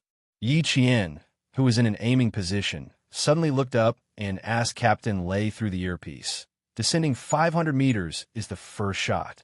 Can I shoot in advance?" "Shoot in advance?" Captain Lei was a little surprised. "You can, but Sniper 97 has an effective range of 600 meters. Shooting from 500 meters is already difficult, and you still want to shoot in advance?" Captain Lei did not have the chance to say the second half of the sentence, because when the pilot indicated in his headset that they were descending to 600 meters, Yi Qian, who had confirmed that he could shoot in advance, immediately fired the first shot. He was ruthless and did not speak much. He spoke with his strength. It was not easy to shoot from 600 feet in the air. It could even be said that it was impossible. Moreover, the wind was blowing at high speed, and the pilot had not adjusted the fuselage properly to allow Yi Qian to shoot accurately according to the direction of the wind.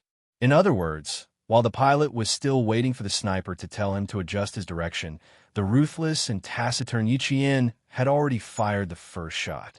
The sound of the propellers almost drowned out all the gunshots. In addition, all the paratroopers on the plane were wearing headsets. When Yi Qian fired the first shot, they did not notice it at all. When the bullet hit the first target and triggered the smoke device, the billowing smoke exploded like rolling dark clouds and covered the red flashing target. Only then did all the paratroopers who were waiting for Yi Qian to shoot realize that this female soldier from a special force in the army had already fired the first shot. It hit the target at an altitude of 600 meters. "Captain, look at the ground."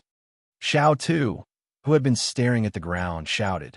Before he could finish his sentence, Captain Lei immediately turned his head to look at the ground.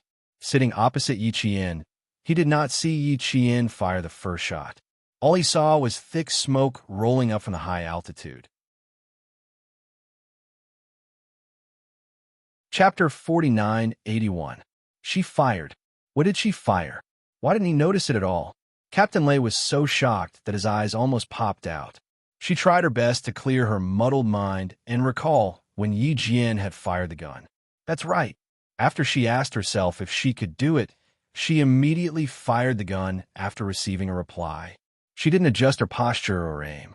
He didn't even see her estimate of the wind speed, direction, temperature, and humidity that affected the sniper sprite's preparation. He was sitting right across from her, his line of sight never leaving her, but he didn't notice her firing. Was he blind for a moment at that time? Otherwise, how could he not notice it? Captain Lei looked at Yi Qian in shock and opened his mouth. He felt that his so-called reminder was all bullshit. This Army Special Forces soldier didn't need it at all. As for what the squad leader said before, he was asking for humiliation, and his face at this moment was burning with pain. The first target has been shot. Yi Qian's cold voice drifted into the ears of all the paratroopers. These 8 words were like 8 slaps, slapping the squad leader's face again and again. He was slapped the hardest, followed by Captain Lei. The pilot of the helicopter swallowed and whispered, "Amazing." Of course it was amazing. He was still waiting for instructions from the main shooter to investigate the coordination of the fuselage and complete the shot. In the end, the female soldier did it herself. This marksmanship was unbelievable. Was there a second person in the Army, Navy, and Air Force who could do it? There probably wasn't a second person. Only one. Yi Qian, who had gotten off to a good start, focused on the center of the upper part of the crosshairs, the fluorescent dot used for night aiming. She said calmly, "It's just begun. There are still 2 more difficult shots to complete." Then she reported the wind speed and direction. When the helicopter descended, she asked the pilot to adjust the fuselage. As the fuselage deviated, Yi Qian saw a flashing red target in the thick smoke that had yet to disperse. At this time, Yi Qian had already outlined a flat picture in his mind. The picture was calm, and although there was no sunlight, there were faint stars. She saw the position of the second target in the faint starlight and judged her best shot through the wind speed, direction, temperature, and humidity. Breathing steadily, the pilot reported a 500-meter descent. Yi Qian completed his second shot. Captain Lei and his comrades had only one expression. They were so shocked that they shouted in their hearts, "How is this possible? How is this possible? How is this possible? How'd she do it? How'd she do it? How did she know? How could she? Countless how could she?" Like 10,000 horses galloping in his heart, they whistled through his heart over and over again. The second target has been shot. Yi Qian's clear voice came through the earpiece again. The paratrooper lowered his head slightly and secretly raised his hand to slap himself. "Did you see that? Did you see that? Do you see how powerful the female soldiers are? Does your face hurt? It hurts." No wonder the female soldier didn't answer him just now. It wasn't that she didn't know how to answer him. It was that she didn't bother to answer him. Captain Lei sucked his slightly stiff cheeks back and forth twice to make sure he could speak normally. Looking for the third target. "Team members, get ready." "Got it, got it, got it." 3 voices came. The paratroopers needed to be ready to parachute at any time. It was dark below, and they couldn't see any danger. They only knew that they had to complete the parachute and complete the deep battle. Chapter 4982. The female soldier had made them regret what they had said, so they had to perform well and let the female soldiers see their abilities as paratroopers. This was not only an early performance, but also a contest between soldiers from different branches of the military. It was not a secret contest, but a direct contest on the stage. The paratrooper gritted his teeth and pulled the strap of his parachute tightly with both hands. There was a cold determination in his eyes. He could not let the female soldier look down on him. Yi Qian really did not look down on any of the paratroopers in the helicopter. After learning that they were special scouts among the paratroopers, Yichien only respected them and did not look down on them. The so-called looking down on them was just them looking down on Yichien as a female soldier. When they saw the abilities of the female soldier, they knew that they had thought too much. After the second target was shot, another thick fog rose. This time, it was not rolling up from the ground, but straight up into the sky. The thick fog is a simulation of the fog that will be generated after the completion of tomorrow's experiment. It concerns the cooperation between the pilot and his comrades. Now, the pilot will avoid it first, and you will continue to keep an eye on the ground and look for the third target. After Captain Lei finished speaking, Yichien, who had been holding the gun without moving, finally had a moment of movement. She raised her left arm and shook it to strengthen the blood circulation in her arm and maintain the flexibility of her arm so that she could better control the sniper rifle in her hand. The rushing thick fog made the pilot adjust the direction of the helicopter. He first pulled the helicopter out of the thick fog and waited until the fog had thinned before descending again. The thick fog created a blind spot for the pilot and also provided cover. Therefore, the pilot had to descend again before the thick fog completely dispersed. Once the fog dispersed and he completed the descent, the mission would also be considered a failure. Yichien looked for the third target. The pilot was responsible for descending, while the other 4 paratroopers were responsible for observing the ground. The 6 of them cooperated with each other, and no one could leave the other. The helicopter descended 400 meters. Yichien found the third target from a weak spot in the thick fog and immediately told the pilot the position. With the cooperation of the pilot, Yichien once again aimed at the faintly discernible third target. After the third sniper bullet was fired, before the sniper rifle was put away, Yichien informed the 4 people who were waiting for the parachute through his earpiece. The third target has been shot. The blinking red dot disappeared completely. Yichien had completed her mission and left the rest to the 4 paratroopers. The helicopter's altitude rose again until it could complete the airborne landing. Captain Lei shouted, "Jump," in a low voice. Yichien's heart tightened, and the paratrooper Xiao Tu took the lead to rush out of the open hatch. The figure that dashed out fearlessly instantly became a black dot in Yichien's eyes. Yichien only felt his heart jump to his throat, as if it would rush out of his throat with just a little fright. Xiao Tu was the first to jump, followed by the other 2 paratroopers. Captain Lei was the last to jump. Yichien watched as one figure after another rushed out and jumped down before her eyes. She deeply admired their fearless spirit. Although the types of soldiers were different, their spirit was the same. As soldiers of the motherland, when faced with difficulties, when faced with the choice between life and death, when they needed to rush to the forefront and exchange their flesh and blood for the safety behind them, no one would shrink back. No one would run away, because they were soldiers. They fought to protect their whole lives. Soon, the ground transmitted the news that Captain Lei had landed safely and successfully reached the infiltration position. This meant that tonight's training had entered the countdown. Chapter 4983. At 10 o'clock at night, the helicopter landed on the ground. The bright light shone in front of them, illuminating the 4 figures who were quickly putting away their parachutes. Yichien, who came down from the helicopter, stared at the 4 figures for a long time.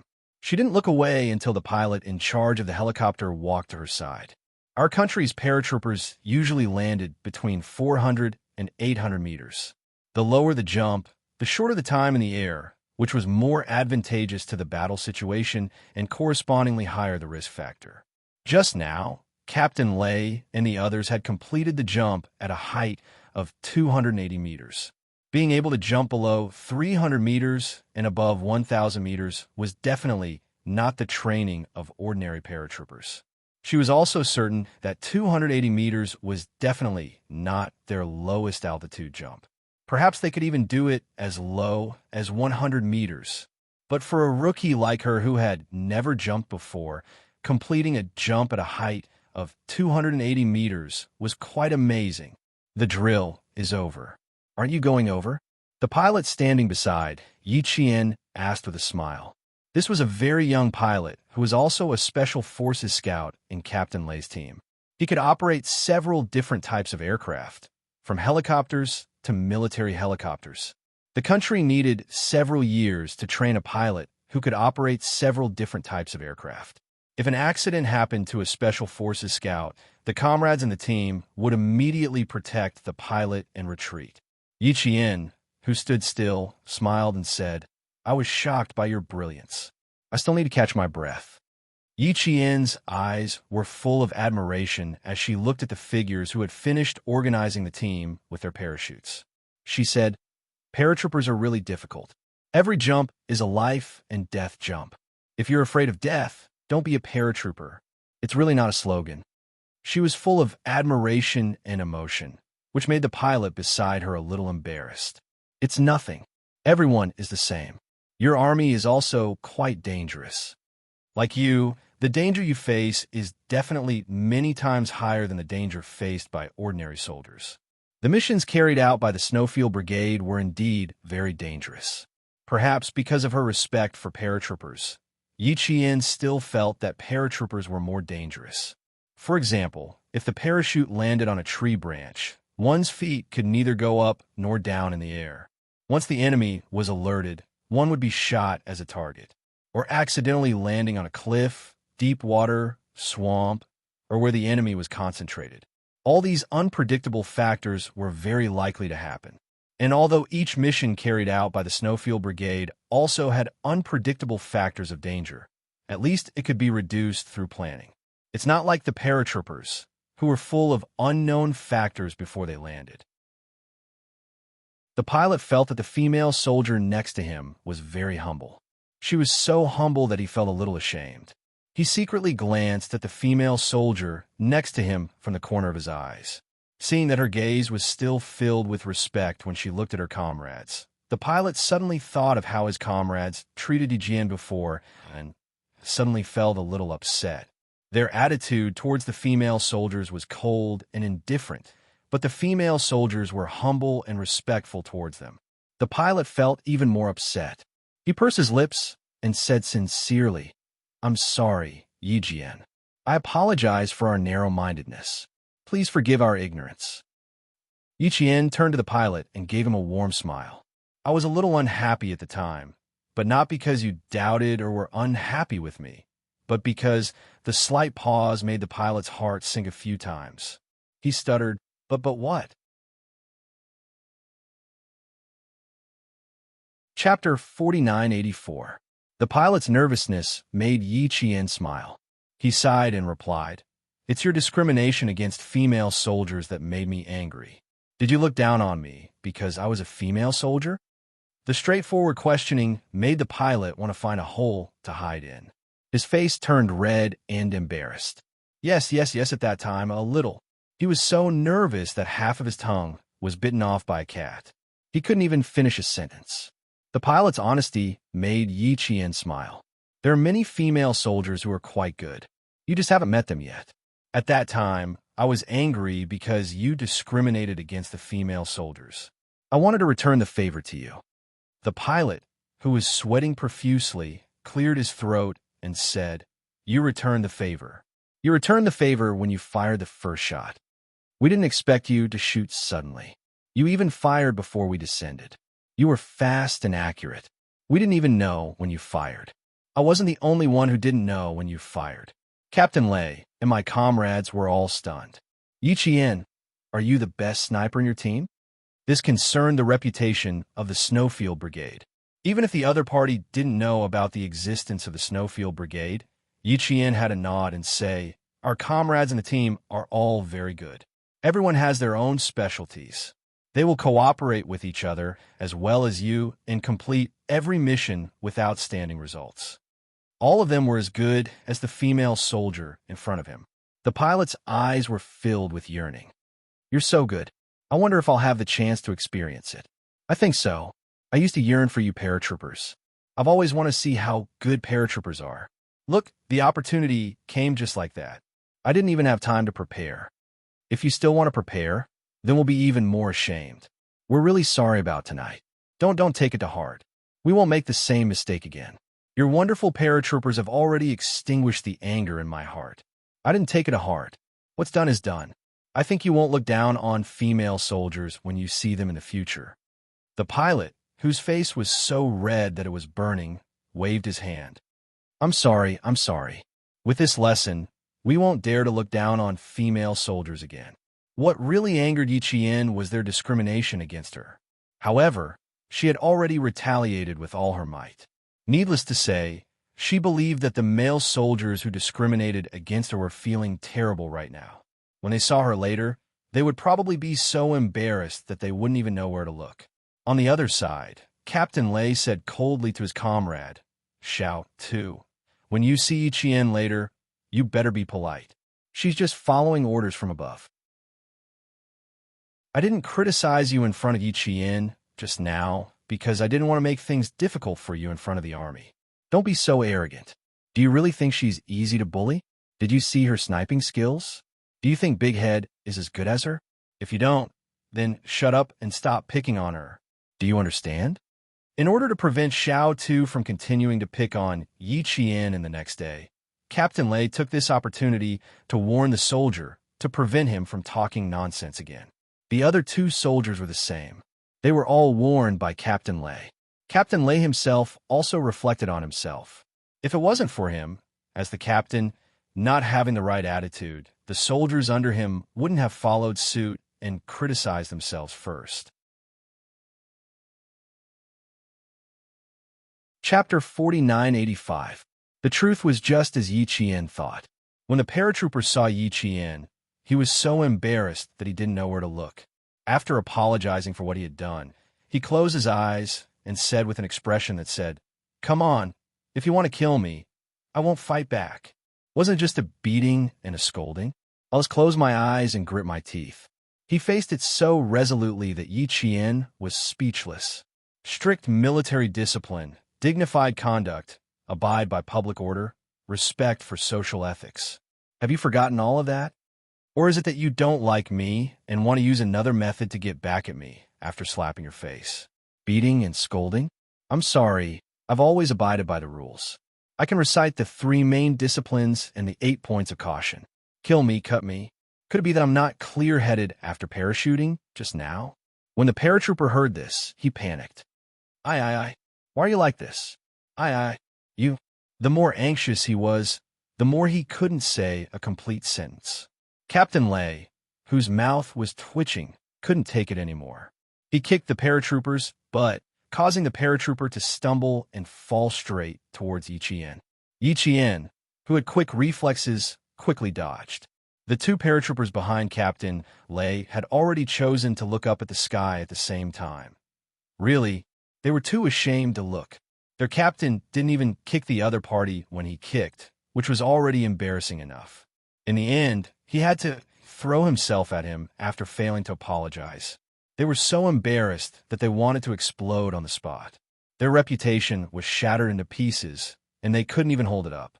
When Captain Lei saw that he had made a mistake in his haste, he quickly apologized first. I'm sorry.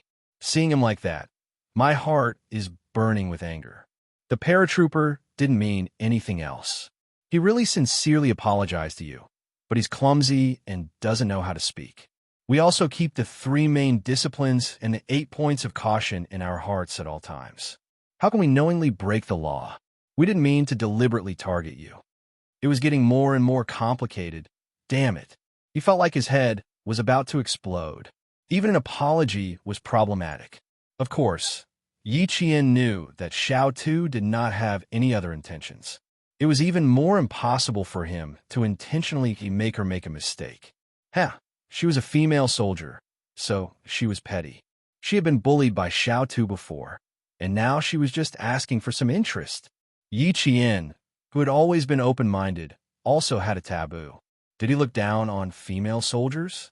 Discriminating against female soldiers? Look, I'll teach you a lesson. Waving his hand, Yichien calmly said, I accept your apology, but there's no need to kill or torture me. It's getting late. If there's nothing else, you should return to camp. Don't delay tomorrow's business. Seeing that Yi Qian did not continue to harp on it, Captain Lei was relieved. It's fine. Let's go back to the camp. After that, he glared at Xiao Tu, who was standing firm, and planned to settle the score when they got back. Even an apology can cause problems. You really need to be taught a lesson. Meanwhile, Yi Qian, who had vented his anger, secretly curled his lips, indicating that he was in a good mood. Looking down on and discriminating against female soldiers was intolerable. When it was time to make a move, he would make a move. He would not allow himself to be wronged. Yes, Captain Xia taught him that. When he returned to the Pioneer Battalion and did not see his girlfriend, Xia Jinyuan, who was leading the training, sneezed a few times. After the training ended, Lieutenant Colonel Xia quickly made himself a cup of concentrated ginger tea to prevent himself from catching a cold. On the way back to the camp, Captain Lei, who was self-reflecting and criticizing himself, maintained a very proper attitude. When he spoke to Yi Qian could directly feel that Captain Lei's attitude and tone toward her had changed greatly. Chapter 4986. There was no longer the casual attitude of, "You come, we're just going through the motions." Instead, there was more caution. This caution came from Captain Lei thinking about why the higher-ups arranged for Yi Qian to be in his team. What was their intention? Could it be that the higher-ups wanted to transfer Yi Qian to a different type of soldier and put him in his team? As the thought flashed through his mind, Captain Lei's back was sweating in a -10 degrees Celsius night. Impossible. It didn't exist. Would the army be willing to let him go? Would the leaders of Yi Qian's unit agree? They would probably fight to the death and not let him go. But if that wasn't the case, why would the higher-ups let Yi Qian come over? What was the Air Force headquarters plan? What did the Army headquarters want to do? Although their team wasn't a top-secret special force, it was still a force that didn't show up easily. It had always been in a hidden position. If they didn't intend for Yi Qian to be transferred to his team, why would the higher-ups arrange such a thing? Not only did he lose face, but his heart was also in a mess. He couldn't figure out what the higher-ups wanted to do. After thinking about it, Captain Lei still believed that his initial guess was very likely. The higher-ups wanted to transfer Yi Qian to the airborne team. If that was the case, Captain Lei glanced at the female soldier walking with him. With her heaven-defying marksmanship, he welcomed her with open arms. Some time ago, during a military meeting, the division commander suggested that the team recruit a group of female soldiers. Captain Lei's eyes suddenly lit up. That's right. The division commander suggested at the meeting some time ago to immediately arrange for a female soldier from the army to be trained as team. The division commander also personally instructed him to observe for 2 days, but he couldn't tell the female soldier that this was the arrangement of the higher-ups. Wasn't the purpose obvious? It was obviously to arrange for a female soldier to be in his team. To snatch such a powerful female soldier from the army, the division commander and the headquarters probably had a fight with the army's chief. After the experiment, he had to call the division commander to ask if he was injured and if he won. Yi Qian didn't know that Captain Lei was thinking about a lot of nonsensical things. Seeing that they were about to reach the tent, Yi Qian thought of a question. "Captain Lei, do I need to stand guard tonight?" Yi Qian asked directly where he was going to sleep tonight. He could only ask tactfully. Captain Lei smiled and looked at Yi Qian differently. "I don't arrange for you to stand guard tonight. The tent with the sand table is where you'll rest tonight. There's a sleeping bag. We'll gather at 5 o'clock. Wake up on time." Yi Jian, who knew where she slept, could feel a subtle change in Captain Lei's eyes. She wanted to guess the reason, but she heard Captain Lei say, "Did you want to be a paratrooper before?"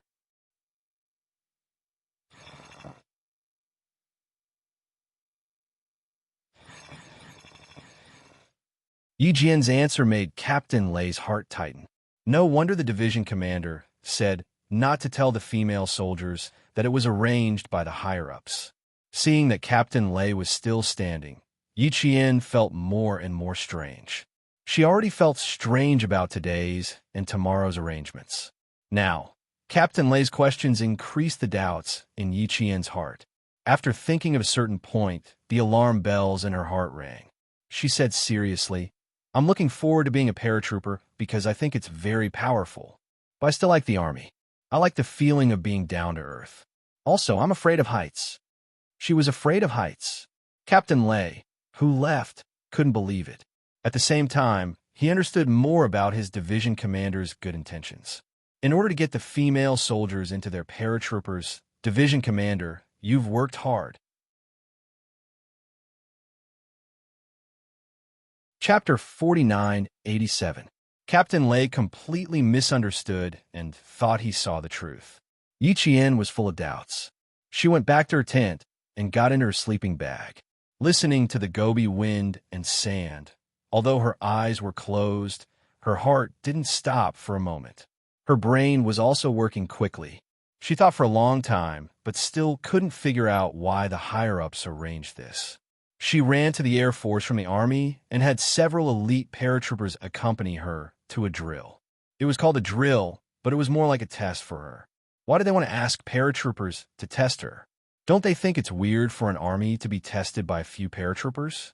Thinking about it, Yi Qian thought of what Captain Lei said before sending her back to her tent. It shocked Yi Qian so much that she sat up with her sleeping bag. Captain Lei asked her if she wanted to be a paratrooper before, and if she yearned for it. In all honesty, she only knew about the paratroopers in her sophomore year. After that, she realized how powerful the paratroopers were. Yearning, no. Only admiration. Then, why did Captain Lei ask this? Could it be? Captain Lei thought she would change her profession? Change her profession. Yi Qian couldn't fall asleep at all. She subconsciously wanted to find her man, Xia Jinyuan, to see if he could figure it out. The Gobi was surrounded by barren mountains and sandy fields. After entering the experimental center, Yi Qian, who was isolated from the world, could only think about Xia Jinyuan in her heart. Captain Lei misunderstood that the paratroopers wanted to snatch people from the army. Yi Qian also thought that the higher-ups found out about her relationship with Xia Jinyuan and wanted to separate them. One was from the Air Force, and the other was from the army. They were separated and belonged to different forces. Their half-hidden relationship could be exposed directly under the sun. But it was not what they thought. They were separated and belonged to different forces. They would rather their relationship be hidden forever. It was not a big problem that their relationship was discovered. The big problem was who wanted to separate her from Captain Xia. Although Yi Qian was not sensitive to politics, Xia Jinyuan used to talk to her from time to time and analyze the various problems they might face if their relationship was discovered. Even though she was not sensitive to politics, she was so shocked that she did not feel sleepy at all. Yi Qian was tormented until 1 o'clock in the morning. Thinking about tomorrow's business, he forced himself to stop thinking about it. He cleared his mind of distracting thoughts and urged himself to sleep. Captain Lei wanted to report all the data of Yi Qian's drill tonight to the division commander. His rank was not high. Although he was a lieutenant colonel, he could not contact the division commander as he wished. If it were not for Yi Qian, Captain Lei would not be able to talk to the division commander immediately. A division commander of the Air Force received Yi Qian's data and read it carefully. Finally, it fell to Captain Lei's long comments.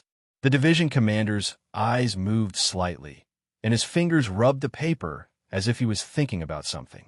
This was a temporary conference room, a military tent set up with light steel brackets. There were various special instruments inside, and more than 10 computer screens lit up. Images constantly flashed on the screens, but lines of data flashed one after another. More than a dozen data analysts were completely sleepless, just so that tomorrow's experiment could be completed smoothly. There was a large screen in the middle of the conference room. The screen was currently dark. Tomorrow morning, the screen would show the entire body of the missile that had been tested. It would completely show the missile from entering the capsule to launch and explosion. There is a discrepancy in the data here. The imported value should be, in front of dozens of computers, an extremely elegant major general with a golden epaulette and glasses leaned slightly and pointed out the wrong data. Even if the direction is slightly off, it will lead to the failure of the experiment.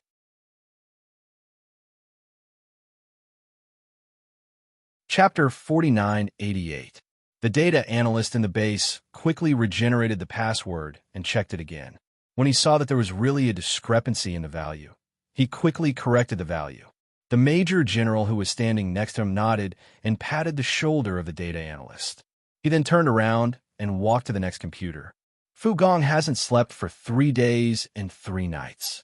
He walked past you and found the problem. Amazing. Another data analyst whispered while waiting for the data to be imported. His words were full of respect for Fu Gong. That's why we say that Fu Gong has sharp eyes. All the big data is in front of Fu Gong. Even if there's a small problem in the value, it can't escape Fu Gong's eyes. The technical soldier who finished changing the value was relieved. Although the problem was very small, there was still a problem. Even the slightest error was enough to cause an experiment to fail. Then he would become the center of the entire army. The countless days and nights of countless engineers in the base would all be wasted. In order to ensure that every data and value was correct, they went through it again. They didn't dare to make any mistakes. A numerical error could affect the success or failure of the entire experiment. No one dared to be careless. The information in the control center didn't reach the ears of the leaders sitting at the conference table. Everything was being prepared for tomorrow's experiment in an orderly manner. A division commander of the Air Force raised his head from his subordinate's report, turned around, and whispered to a major general who was leaning over the conference table. "Old Yang, we're old classmates, and I've never asked you to do anything for me. Now, I have a small favor to ask of you. You won't reject me, right?" Major General Yang looked up and replied with a smile. "No matter if it's a big or small matter, I'll reject it."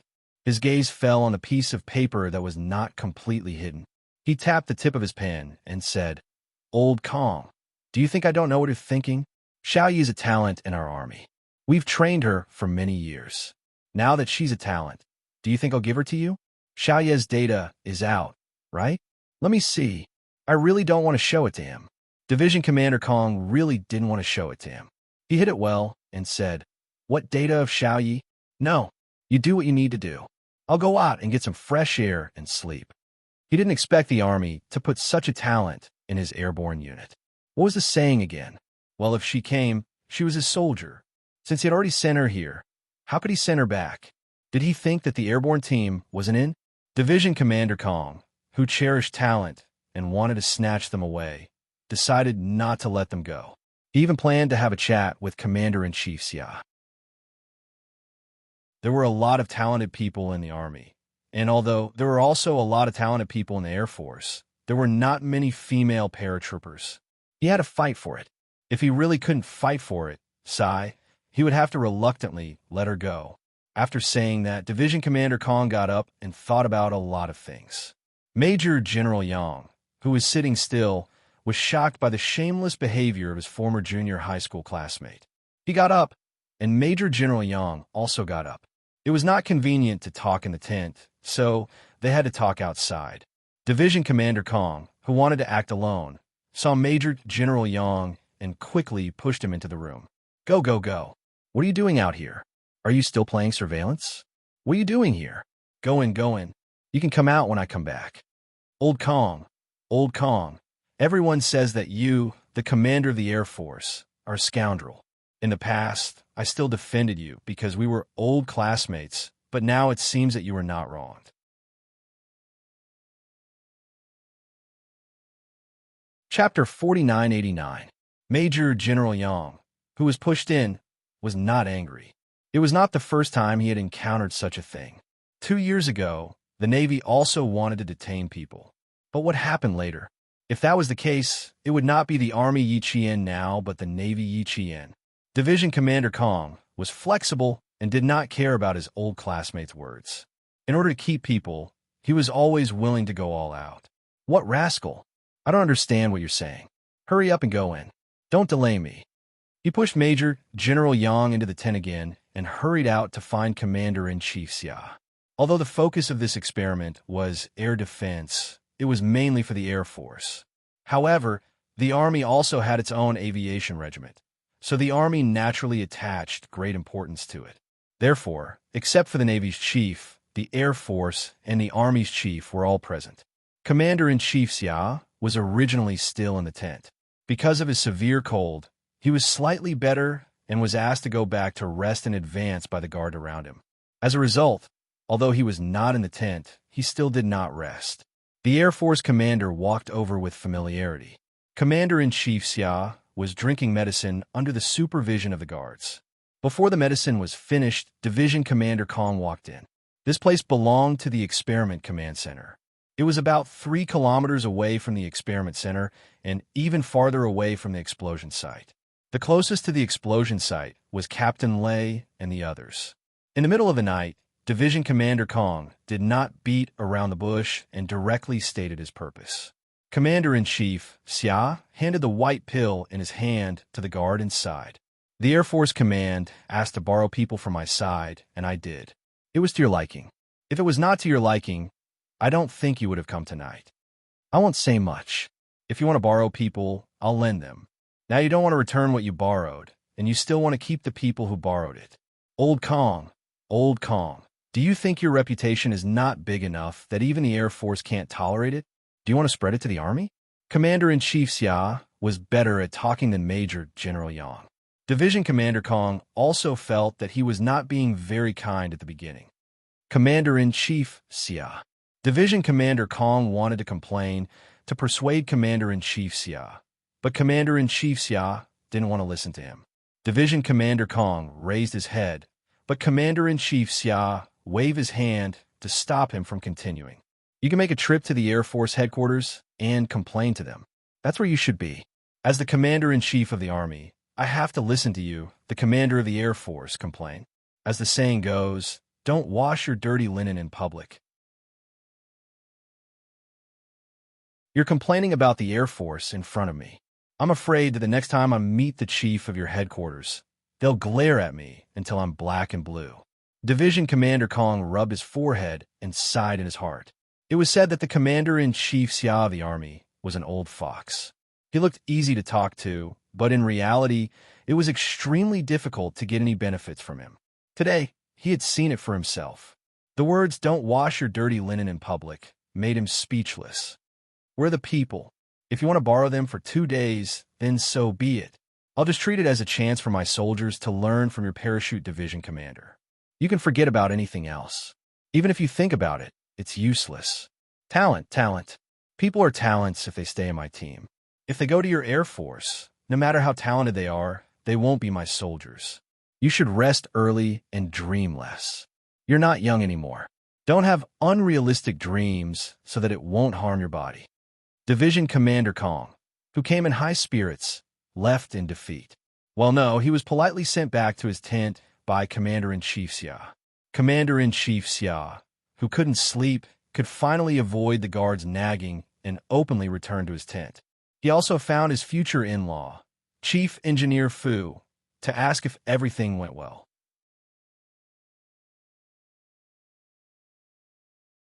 Chapter 4990. Father Fu, who had not slept for 3 days and 3 nights, took off his glasses and applied some eye drops to his sore eyes. Because they were in-laws, Father Fu was much more relaxed. He closed his eyes and smiled tiredly. It went well. Everyone, get into position and wait for the experiment to begin tomorrow. Commander-in-Chief Xia was overjoyed. That's good. Once the experiment is successful, the strength of our country's Air Force will definitely rise to another level. Yes, it will greatly improve our air combat ability and increase the accuracy of the ground. If we really have to fight one day, we will have a chance of winning. When it came to fighting in the air, it was a life and death battle between fighter jets and weapons. Just one shot was enough to destroy the opponent's fighter jet. Opening his bloodshot eyes, Mr. Fu threw a look at the conference table. Something seemed to have occurred to him, and the tiredness on his face faded. I heard that my daughter is here too. Does she have time to attend the banquet? I want to see my daughter. She provoked the commander of the Air Force to snatch her away. How could his daughter be so outstanding? When Papa Fu asked the question, the corners of his lips curled up. Commander-in-Chief Xia was also happy. The girl that Fu Gong mentioned was also his family Xia's daughter. However, time was a little tight, and the father and daughter might not be able to see each other. She is temporarily on loan from the Air Force. The Air Force will arrange her time, so I can't make the decision. She is not far from us and is guarding the experimental center. Why don't we go and see her now? It was a very tempting suggestion. As the chief engineer, Father Fu was already running between both sides. When he learned that his daughter was at the experimental center, he immediately finished the following tasks and jumped into the patrol car to take Commander-in-Chief Xia to see his daughter-in-law. Father Fu could enter and leave the experimental center at will, and so could Commander-in-Chief Xia. When the sentinel let them in, he immediately arranged for soldiers to take the two chiefs to find them. Therefore, Yi Qian, who had finally fallen asleep, almost thought that he had misheard when he heard Father Fu's voice. When Father Fu called out, "Lass," Yi Qian stood up vigorously. He opened the sleeping bag, crawled out of the sleeping bag, and stood up again in one breath. In the blink of an eye, he rushed out of the tent. "Dad!" she cried out in joy. When the exhausted Father Fu heard his daughter's voice, he felt a sweetness in his heart. Even his spirit was lifted. He felt that it wouldn't be a problem for him to stay up for another 3 days and 3 nights. Commander-in-Chief Xia coughed reservedly to remind Yi Qian that as his future father-in-law, he could not favor one over the other. Yi Qian had already rushed out of the tent and was rushing towards Father Fu. Suddenly, he heard a familiar voice, so he braked and greeted respectfully, "Greetings, Commander-in-Chief." The former was affectionate, while the latter was respectful. Commander-in-Chief Xia didn't feel good. He didn't need to be respectful. Commander-in-Chief Xia, who wanted to have a daughter and be a loving father, felt depressed. When he saw Yi Qian holding Father Fu's arm and acting coquettishly, Commander-in-Chief Xia couldn't help but feel depressed. It was all Sixth Brother's fault. He should have married her earlier. If he had married her earlier, he could have been a loving father earlier. When he saw Father Fu coming over, Yi Qian was so surprised that he didn't feel sleepy at all. He held Father Fu's arm, and the first thing he said was, "Happy New Year." Yes, the 15th day of the first lunar month hadn't passed yet. It was still the first lunar month. Father Fu smiled until his eyes narrowed. He still had to rush back, but he didn't want to disturb Yi Qian's rest. After chatting for less than half an hour, he had to leave. Yi Qian was still a little reluctant to leave. Commander-in-Chief Xia, who could occasionally speak a few words, was afraid that Father Fu would be soft-hearted and stay. He sighed to Yi Qian and said, "Your father hasn't slept for 3 days and 3 nights. When he found out that you were here, he rushed over. Don't chat too late. Let your father rest early." Yi Qian didn't dare to stay any longer. He hurriedly asked Father Fu to go back and rest. Father Fu didn't want to disturb his daughter, so he smiled and agreed to go back and rest immediately. Director Xia still had something to do, so he asked Father Fu to go back to the car first. He would leave after he finished talking. Chapter 4991. Commander-in-Chief Xia had something to say to Yi Qian in private. Before Father Fu left, he gently hugged Yi Qian and said something. Commander-in-Chief Xia saw his future daughter-in-law nod vigorously. The relationship between the father and daughter was so good that Commander-in-Chief Xia was envious. Why didn't he have a daughter? A daughter was so good and considerate. She could even act coquettishly to her father. If she was bullied by a brat outside, as a father, he could roll up his sleeves and teach the brat a lesson. Just thinking about it made him very happy. Unfortunately, his family only had one devil incarnate. Acting coquettishly and being bullied didn't exist. His fatherly love didn't allow him to show it. It wasn't easy for him to have a daughter-in-law. It wasn't easy for him to remind his daughter-in-law to look for him if she was bullied. In the end, when his daughter-in-law's real father appeared, he, as her future father-in-law, had to step aside obediently. He couldn't even show his jealousy. Commander-in-Chief Xia looked at Father Fu's back as he left. Then, he saw Yi Qian's reluctant gaze. Not only did his eyes turn red, even his heart turned red. It's better to have a granddaughter in the future. A granddaughter is good, a good granddaughter. Family Xia needs a granddaughter the most. Father Fu, who looked back repeatedly with every step, even waved at Yi Qian when he was far away. As for Yi Qian, he was afraid that Father Fu couldn't see him. He tiptoed and waved back. Before he put down his arm, he suddenly heard Commander-in-Chief Xia sigh beside him. "Every time I leave home, that brat's sixth brother never stands there to see me off. He only waves to tell me to quickly disappear from his sight." It was a sigh, a little melancholy, and a little sadness. When Yi Qian heard it, he felt sad for Commander-in-Chief Xia. He hurriedly said, "Commander-in-Chief Xia, Captain Xia's personality is like this. Even if he treats you well, he won't say it out loud." I also often hear Captain Xia talk about his childhood. He said that the happiest time of his childhood was when you came back from the military. The unhappiest day of Lieutenant Colonel Xia's childhood was when Regiment Commander Xia came back from the army. Because as long as Regiment Commander Xia came back, the devil incarnate would be beaten up. It was not just a light beating, but a vicious beating with a belt.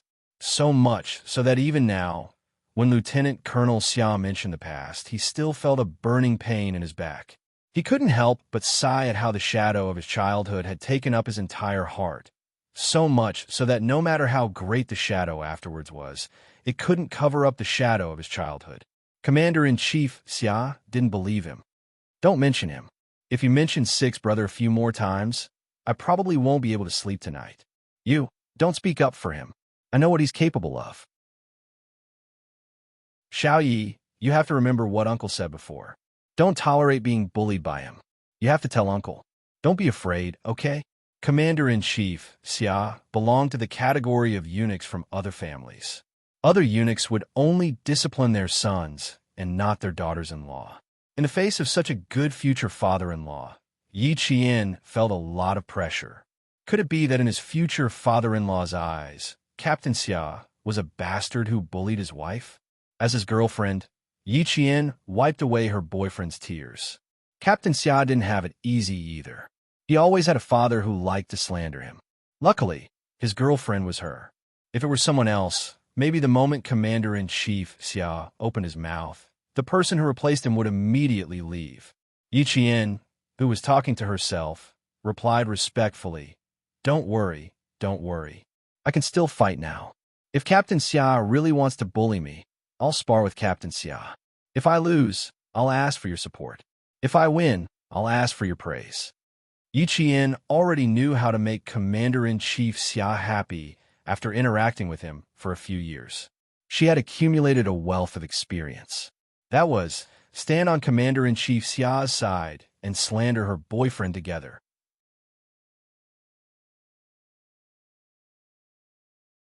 Chapter 4992. A few seconds ago, Commander-in-Chief Xia was upset because he didn't have a considerate little girl, but now he was glowing as if he had drunk a glass of sorghum wine. Yes, that's right. Especially when you join his team in the future, he will have more opportunities to bully you. You don't spoil him. Think of a way to rope in your comrades. If he dares to bully you, let your comrades find something for him to do. This is called fighting in a roundabout way and protecting yourself. Yi Qian didn't shed tears for Xia Jinyuan, but shed tears of sympathy. Yi Qian, who silently shed tears of blood for her boyfriend, didn't forget the main point.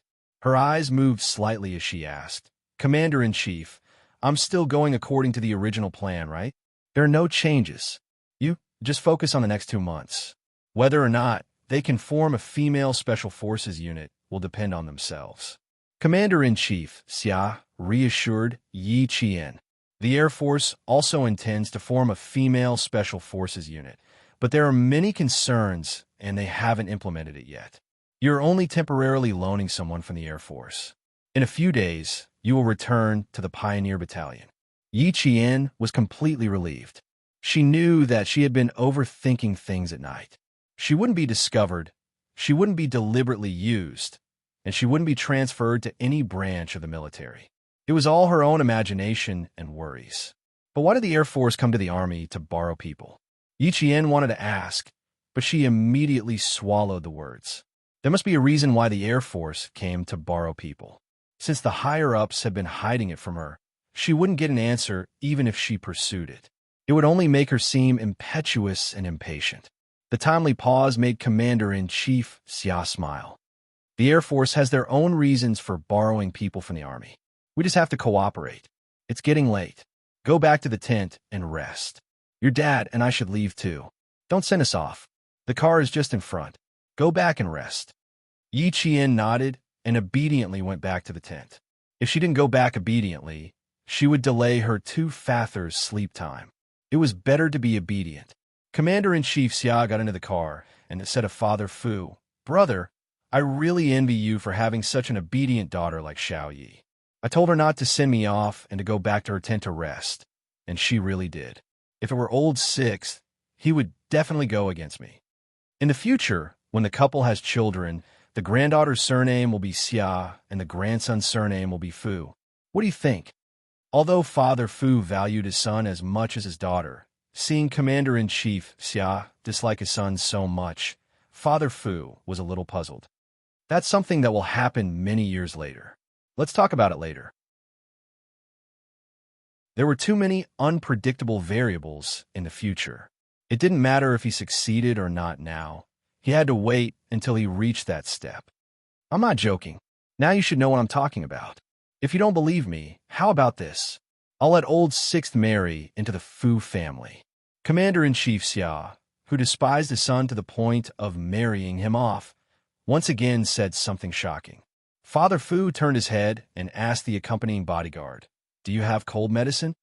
He asked the bodyguard accompanying Commander-in-Chief Xia. The bodyguard who had listened to the entire conversation between the two leaders was quite mentally strong. Even in this situation, he was still able to keep a straight face. Division Commander Kong is here. Commander-in-Chief is taking his medicine. He still needs 2 more pills. Okay, keep a close eye on him when we go back later. Since the military doctor has prescribed medicine, he has to take whatever he needs to take. Father Fu sternly instructed the bodyguard. Don't deal with it casually. If the cold drags on for too long, his body will still collapse. The bodyguard nodded, indicating that he would remember.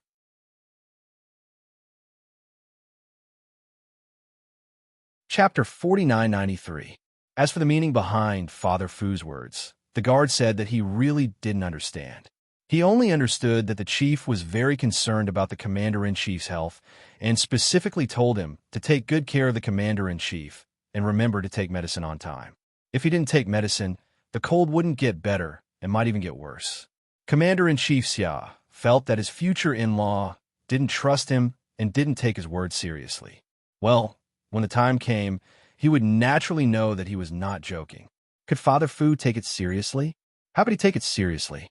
Family Xia's son marrying into the Fu family? As the head of the bride's family, he didn't even dare to think about it. But the father of the groom dared to? Master Xia didn't have a gun, so he had to find a kitchen knife to chop Commander-in-Chief Xia. Commander-in-Chief Xia thought that he could find some comfort in front of Father Fu, but he didn't expect that even Father Fu didn't believe him. The Commander-in-Chief, who couldn't get understood, met Major General Yang early in the morning. Before all the business started, the Commander-in-Chief whispered to his old subordinate, "You said that I'm married 6th brother into the bride's family. Do you believe it?" Major General Yang's first reaction was to quickly look at the guard who followed the Commander-in-Chief closely. Did the Commander-in-Chief take his medicine on time? How was the Commander-in-Chief last night? Commander-in-Chief Xia still had a high fever yesterday afternoon. The military doctor said that he must take his medicine on time. If the fever continued, he had to be put on an intravenous drip. The guard who carried a portable medicine box with him replied. He took his medicine on time according to the military doctor's instructions. He didn't miss anything. They all thought that the Commander-in-Chief had a cold and fever and needed to take his medicine properly. Commander-in-Chief Xia frowned and scolded. "What nonsense are you talking about? Even if I'm sick, are my words also sick? What you're saying now is really sick." Major General Yang secretly thought to himself and smiled slightly. This is not like the capital. It's very cold here. Once you fall sick, it's very difficult to recover in time. I'm also worried that you will keep delaying treatment. Major General Yang pretended that he didn't hear anything about marrying into the bride's family. Commander-in-Chief Xia snorted heavily. I do have such an idea. Don't think that I'm sick. Sick's brother, I asked him to marry into the bride's family, and he was 100% ecstatic. He couldn't wait to pack himself up and send himself over. Nobody knew him better than his father. Commander-in-Chief Xia knew what Xia Jinyuan was capable of. Major General Yang had been worried about the father and son before, fearing that there would be conflicts between the father and son. Since the last conversation, Major General Yang knew that he had been worrying for nothing. Therefore, he could calmly answer the commander-in-chief, "You can try. The probability should be more than 90%. If he agreed, Old Sixth would agree, but Old Madam and Old Master would not agree. In the end, Old Madam and Old Master would win, while the father and son would be scolded or beaten. Commander-in-Chief Xia put the idea aside for the time being and planned to find an opportunity to bring it up in the future. Xia Jinyuan, who woke up early in the morning to train, found out later that he was eager to make a move. But if he brought it up himself, he would inevitably be beaten up by the Old Madam and Old Master. So he asked Commander-in-Chief Xia to bring it up. Commander-in-Chief Xia sneered. If he dared to bring it up, would he still need to ask him to bring it up himself? Thus, the father and son gave up and no longer mentioned marrying into the bride's family. They had no choice. They didn't dare to bring it up.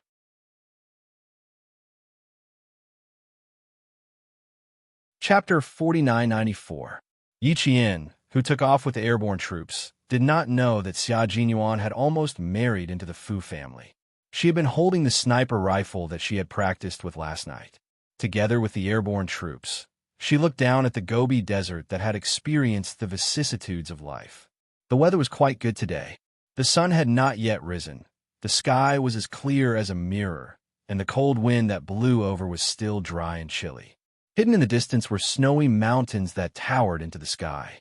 Those were the mountains on the other side of the Gobi Desert, vast and magnificent.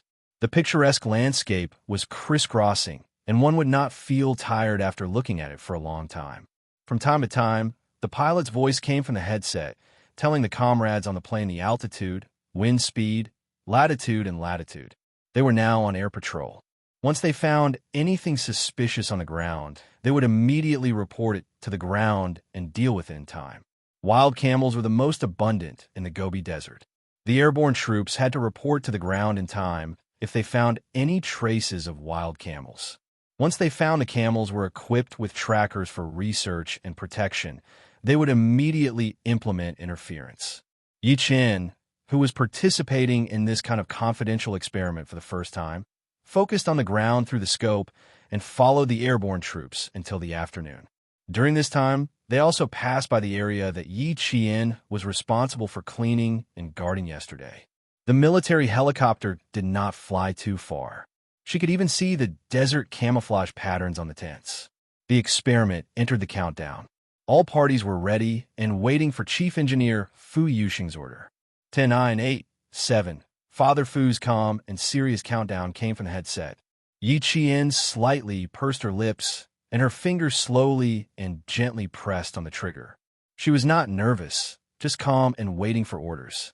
She needed to complete her task so that the airborne troops behind her could reach the ground first. This was a dangerous drill for the airborne troops. The bomb was a new type of aerial artillery that could instantly devour people's lives, and the airborne troops would complete their landing in the sound of the explosion. Before landing, Yi Qian had to finish sniping the target on the ground as soon as possible to clear a path for the airborne troops. Get ready. Captain Lei's cold voice came. At this time, Captain Lei did not dare to tell Yi Qian to relax or not to be nervous. At this critical time, these words would only add to the psychological pressure. It was better not to say anything. Moreover, with Yi Qian's performance last night, Captain Lei felt that there was no need for him to say anything. 3, 2, 1. Fire.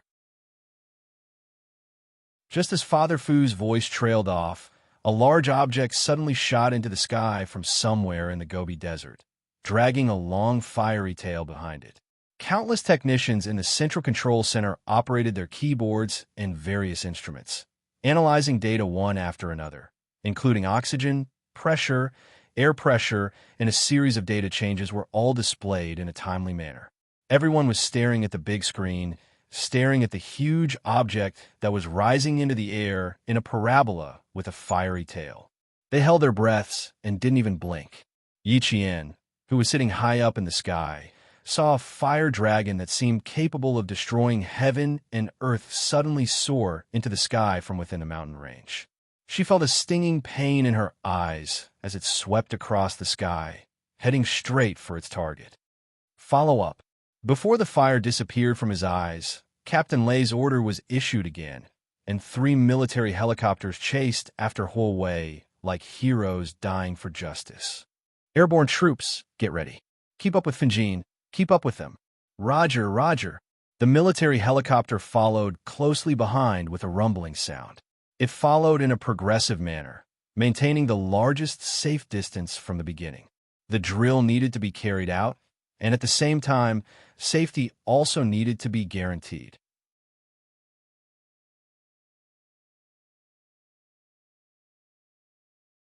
Chapter 4995. Boom! A loud explosion rang out, and the earth shook as if the world was about to collapse. At the same time, Yi Qian saw thick, gray smoke billowing up from the mountains in front of him. It carried a destructive force as it swept across the ground, instantly swallowing up a few small hills. The power of the shockwave was immense. Even though the 3 military helicopters had been flying at the maximum safe distance, the shockwave still caused them to tremble. At that moment, Yi Qian even had the illusion that the aircraft would disintegrate. The intense trembling of the aircraft made Yi Qian quickly pull back his finger from the trigger. His bright eyes stared straight ahead until his vision suddenly turned hazy. The military helicopters were swallowed up by the thick fog. The ground guidance and radar devices were used to guide the military helicopters in the direction of the fog, ensuring that the helicopters would be able to navigate smoothly. At that moment, the main control center was filled with applause. On the huge screen, the missiles had accurately hit their targets. The accuracy was the highest. There was no deviation, no error. Success. The experiment was a success. 3 days and 3 nights without sleep. It wasn't until 3 o'clock in the morning that Father Fu, who had slept for a while, looked at the thick fog rising from the mountains. At that moment, Father Fu's heart was unexpectedly calm. He didn't waste the country's resources, didn't let the country down, and didn't waste the efforts of all the military researchers in the base. The 5-year research and development was finally a success. Modern warfare was no longer just about ordinary guns and bombs. As mankind continued to advance, the military power of each country was also advancing at a speed that ordinary people didn't know. New guided weapons appeared batch after batch. No one dared to fall behind, and no one dared to stay in the same place. Times changed, and so did wars. If you fell behind, you would be beaten. If other countries developed new weapons, how could our country fall behind? We were already lagging behind by a lot. If we fell behind again in the 21st century, history would repeat itself, and our country would no longer be a country. The soldiers guarded the country, and the military researchers and scientists who developed new weapons used their life's work to build high walls for the country. Outside the high walls, the flames of war might be raging, but inside the high walls, there was only hope for a prosperous and prosperous life. The success of the experiment caused countless soldiers who had not seen their families for years to shed tears of joy. There were even soldiers who hugged each other tightly and gritted their teeth, using their strength to celebrate the victory. Commander-in-Chief Xiao walked up to Father Fu and saluted the scientist who had spent most of his life in the base on behalf of the country and the people. Weapons were a combination of attack and defense. With the development of the new military revolution, war was no longer as simple as a battle of flesh and blood. Building an information-based army to win an information-based war had long become the primary goal of the military development of the world. Our country has been lagging behind the Western countries for many years, and now is the time to catch up. Using information technology, to push the development of information-based weapons and equipment is also the primary goal of our military power. And Father Fu, as well as countless scientists like Father Fu, they shouldered the mission of this generation or decades of information-based warfare. They neglected sleep and food. They sacrificed themselves. They didn't care about their families. They cared about the country. They worked hard for national defense as their lifelong goal. They worked hard for the rise of the country until the end of their lives. Commander-in-Chief's salute was for the countless scientists like Father Fu who sacrificed themselves. They were unknown. They were conscientious. They didn't move for the prosperity of the outside world. They carried the back of the country to promote the progress of the country. They were still unknown even when their hair turned white.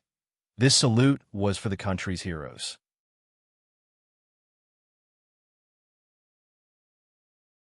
Chapter 4996. The experiment was a success. Everyone in the control center, from the lieutenant general to the officers, was overjoyed. However, no matter how happy they were, they did not reveal their happiness to the outside world. They kept it in their hearts and tried their best to hold it in. Outside, the soldiers on the sentry post were overjoyed. Their faces were cold and inviolable. However, they gripped their spears even tighter and more firmly. Their current post was the place they had sworn to protect with their lives. They did their best to shoulder the responsibility that came with their uniforms and spears. As soldiers, they had different responsibilities. However, their goal was the same. They were all fighting for the prosperity of their country. In the air, there was also a group of brave warriors who were not afraid of sacrifice. The experiment was a success. However, their test had just begun. The military helicopter that rushed into the thick fog rose into the air at a 15-degree angle. The pilot was familiar with operating the flight guidance device. His fingers pressed various switches and buttons. At the same time, he kept reporting the current flight data. 15 degrees, 300 feet up. Change course, left turn. Aircraft 2, 300 feet up. Change course, left turn. Aircraft 3, close approach. All teams, get ready. Look for targets on the ground. Aircraft 1, take the lead and chase. Snipers, get ready. Aircraft 1, sniper received. This was Yi Qian's voice. She was the sniper of the Aircraft 1. Execute the high G maneuver. The pilot of the Aircraft 1 operated the needle. The needle moved to the right. The entire military helicopter made a complete right-angle turn and then completed a dive. The sniper Yi Qian found targets on ground. The fog was too thick and the wind was too strong. They needed the helicopter to continue descending until it was 300 meters away from the ground to complete the shot. There was a small corner at the bottom of the huge screen in the control center. As the technicians operated, the 3 military helicopters entered the eyes of the leaders in the control center. The fog continued to roll. Although the new weapon had successfully exploded, the threat did not immediately disappear. Air Commander Kong changed from sitting to standing. His gaze was fixed on the 3 military helicopters. His palms were slightly hot and cold. Right now, he was a little nervous. He had already witnessed the power of the new weapons. It was not an exaggeration to say that the destructive power of the weapons could cause mountains to crumble and the earth to crack. As for his soldiers and his warriors, in order to be able to charge into the battlefield in the future and gain the initiative in the battle, they had charged into the still powerful artillery fire. Whether they lived or died was unknown. A real drill was not a mere formality. Drills were cruel, and the death rate was even higher than a drill. If 3 military helicopters flew in, perhaps none of them would be able to return safely. Behind the country's prosperity and people's peace, there would always be dripping blood that ordinary people would never know about. There would always be people protecting the country's prosperity and people's peace without any complaints or regrets. Father Fu was also staring at the screen. He knew about the Air Force drill, and he was the one who suggested it. He believed that the warriors who went in would return safely. However, Father Fu did not know that his daughter was one of the paratroopers that he was worried about. He did not know, but even if he knew, he had no right to interfere or stop it. Even if he knew, Father Fu would still obey the orders of the higher-ups. He would not add any pressure to his daughter, Yi Qian. Among all the soldiers present, only Commander-in-Chief Xia and Major General Yang knew about this. No one spoke. Although the soldiers were still happy, they temporarily suppressed this joy. It would not be too late to celebrate after the warriors returned safely.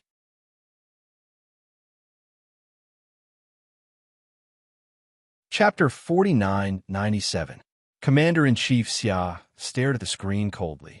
He knew which helicopter Yi Qian was sitting on and what responsibility Yi Qian had to bear. An army soldier had to follow the Air Force to take off and land in the sky. Who knew how difficult it would be to open the hatch and shoot accurately on the ground? Who knew how dangerous it would be? No one knew how difficult it would be, but they knew how dangerous it would be. Whether he would live or die, nothing was known. As soon as the helicopter descended to a height of nearly 300 meters, the tightly shut hatch opened and a black gun barrel stretched out. At the same time, a leg with bent knees stretched out. The sole of the foot hung in the air, and the back of the leg stepped on the edge of the hatch. An Air Force captain next to Division Commander Kong said in a low voice, "The sniper has found the target. It's a female Special Forces soldier from the Army." Division Commander Kong added. His hands, which were originally hanging naturally by his sides, clenched into fists and pressed against the folding conference table. At this moment, Division Commander Kong's expression was exceptionally solemn. Would they succeed? Would they be airborne safely? There was no way to guarantee that they would be able to land safely on Yi Qian.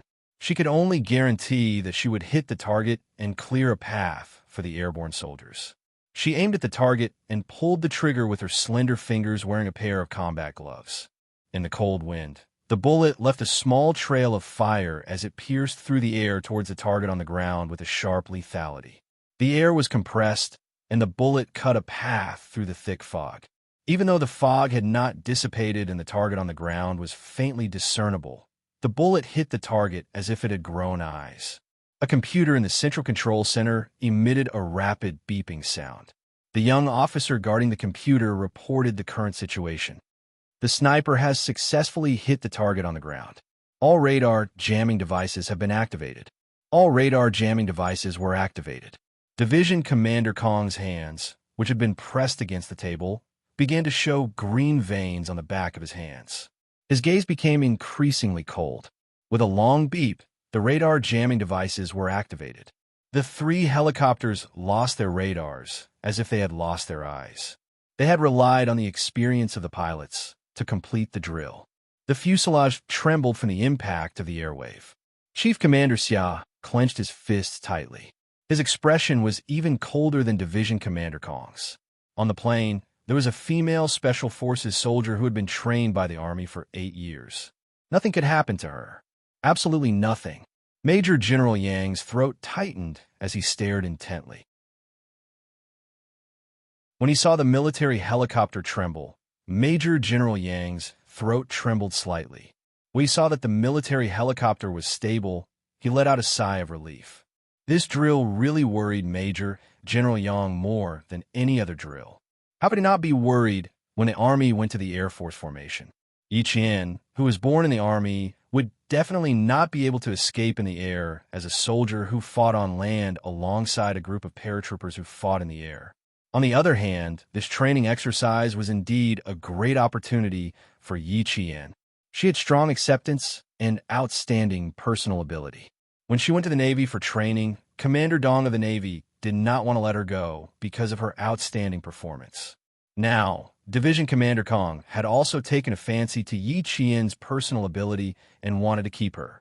If she could become the first female Special Forces soldier in the sea, land, and air training. All kinds of worries had to be suppressed at this moment. Major General Yang couldn't help but close his eyes slightly after the first shot. Very good. Female soldier Yi Qian, who had never disappointed anyone. You did well.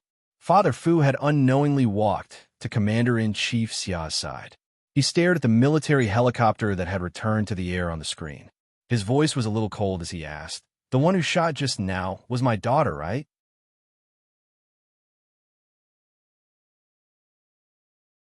Chapter 4998.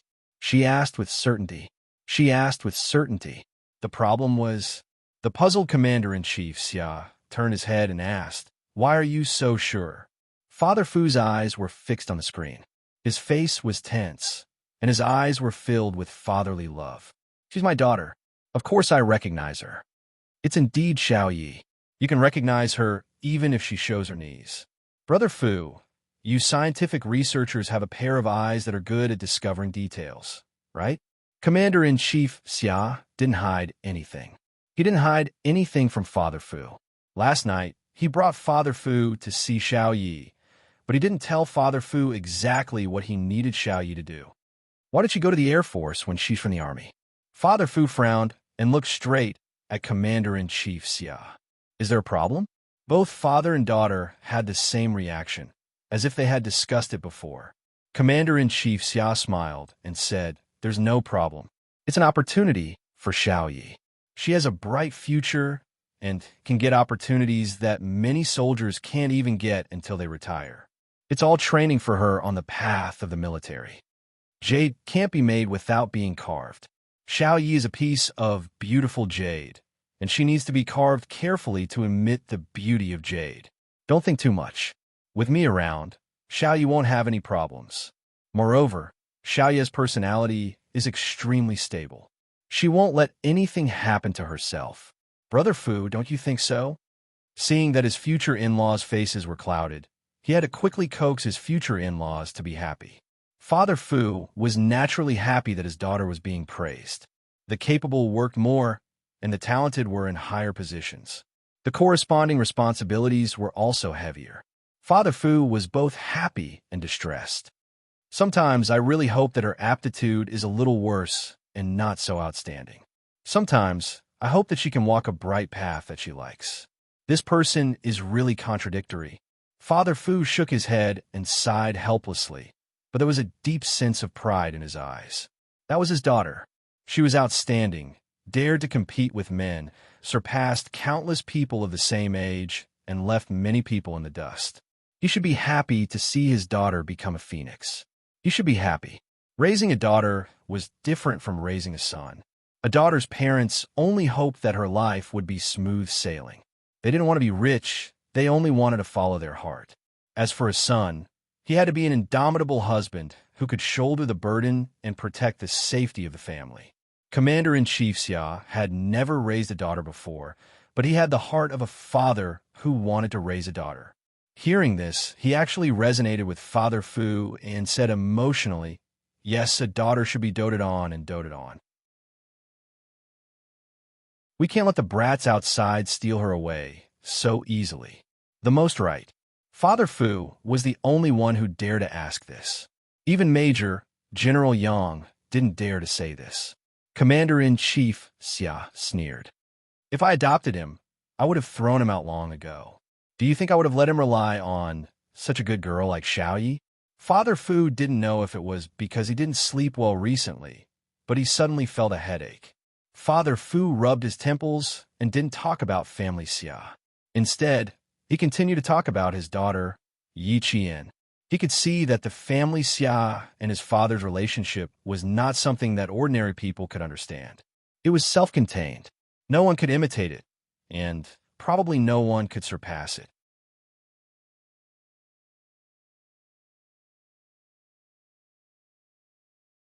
Chapter 4999. Is the military planning to let my daughter train with the airborne troops again? How long is the training planned? She won't be able to graduate without 2 or 3 years. After 2 or 3 years, she'll only be 24 or 25 years old. She's still young, so she can give it a try. He wanted to keep his daughter for as long as he could. He wanted his daughter to go to family Xia's old 6 unit early. He was very assured that old 6 would take good care of his daughter. However, he always felt that she was a lamb in a tiger's den, so he was reluctant to let her go. Commander-in-Chief Xia always had a sense of propriety, even though he cheated his son. He wouldn't cheat him too badly. He narrowed his eyes slightly. It still depends on the situation. Old 6 unit also has a similar training plan, so there's no need to specially go to the airborne troops for training. His future daughter-in-law was too outstanding. It was not appropriate for them to be separated by a long distance. It was better to be close. The old madam and the old master's whips were not for show. If Shang Rue complained to them again, he would be in his 60s and still be obediently whipped by his mother and father. Father Fu heard this and sneered. Father and son were father and son. No matter how much they cheated, they wouldn't cheat him too badly. On the screen, the 3 military helicopters without radar navigation and even with electromagnetic interference began to descend again. This time, the descent was much faster than the first time. It was like a heavy object falling vertically to the ground. Even through the screen, they could feel the weightlessness of losing their center of gravity. Yi Qian's body was light. When a military helicopter suddenly descended, it was as if its center of gravity had lost its center of gravity. His whole body was about to float out of the cabin door. However, the sniper rifle in his hand was steady. The steady hand was even steadier. Found the second target. Yi Qian, who was observing the ground, found the second target. Due to the interference of the radar, the pilot couldn't determine the height of the target. Whether or not he could hit the target in one shot depended on his own ability. The sniper's method of measuring the target's distance had its own way. Through Yi Qian's observation of the second target and the pilot's experience, the military helicopter through the thick fog began to descend. The officers and soldiers watching through the big screen held their breaths. "How confident are you?" Captain Lei, who was also on the first plane, asked Yi Qian in a deep voice. "Can you hit him in one shot?" After measuring, calculating, aiming, and finally shooting, Yi Qian, who had been keeping his eyes close to the scope, calmly returned. 100%. I always like to hit the target with one shot. The second shot is equivalent to giving away half of your life to the enemy. I'm a person who cherishes my life. This Yi Qian was extremely confident. There was even a hint of arrogance in her expression. This arrogance came from the confidence in her heart. He was confident and confident. Even if there was a bit of arrogance, it made people feel that this was how it should be. No one would think that he was not living up to his name and was just bragging. Captain Lei laughed until his chest trembled. The second target was completed. He gave Yi Qian a thumbs up. The other 3 paratroopers in the plane looked at each other and also gave the female soldier a thumbs up. Machine 1 has completed the second target. Machine 1 has completed the third target. Machine 1, prepare to land, jump. As Yi Qian quickly hit the third target, the 3 paratroopers on the plane leaped into the air one after another. The moment they jumped out, they directly opened their weapons. In the thick fog, 3 large white umbrellas successfully opened one after the other. What followed was the paratroopers' drill. Yi Qian successfully retreated. The ground lost contact with the air. The pilot carried Yi Qian out of the thick fog and out of the screen. Yi Qian was no longer the focus of attention. The paratroopers who completed the airborne landing in the thick fog became the focus of attention.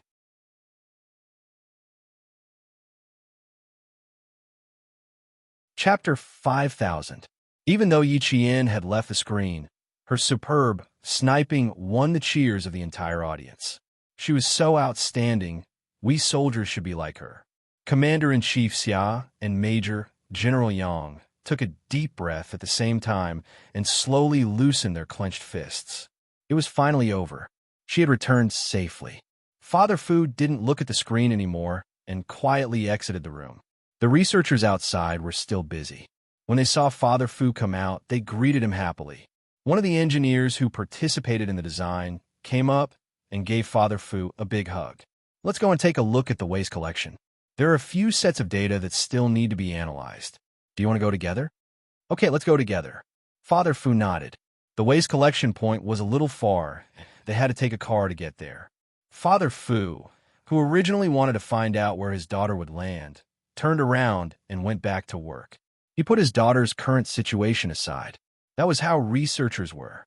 Family was never the most important thing. At this moment, Yi Qian's military helicopter was flying to the temporary landing site. Yi Qian put away her sniper rifle and pulled back her bent knee. Suddenly, she felt a sharp pain in her calf that made her whole body tremble. When she looked down, Yi Qian's eyes darkened. Her trousers were cut by a sharp object. The blood that flowed out was frozen by the cold wind. Purplish-red flesh curled up on the wound, and the white bone could be vaguely seen. Her calf was cut so deep that the bone could be seen. The fragment wasn't big. It was probably only half the size of a pinky nail.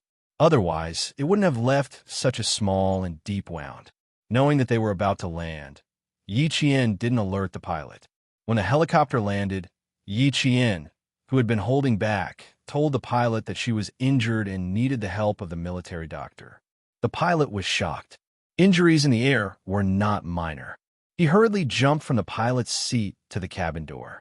When he saw Yi Qian's wound, his pupils shrank. Don't move. Wait for the military doctor. For safety reasons, a medical vehicle was arranged at the temporary landing site. There was also a military doctor accompanying the helicopter. The radar interference did not cover a wide range.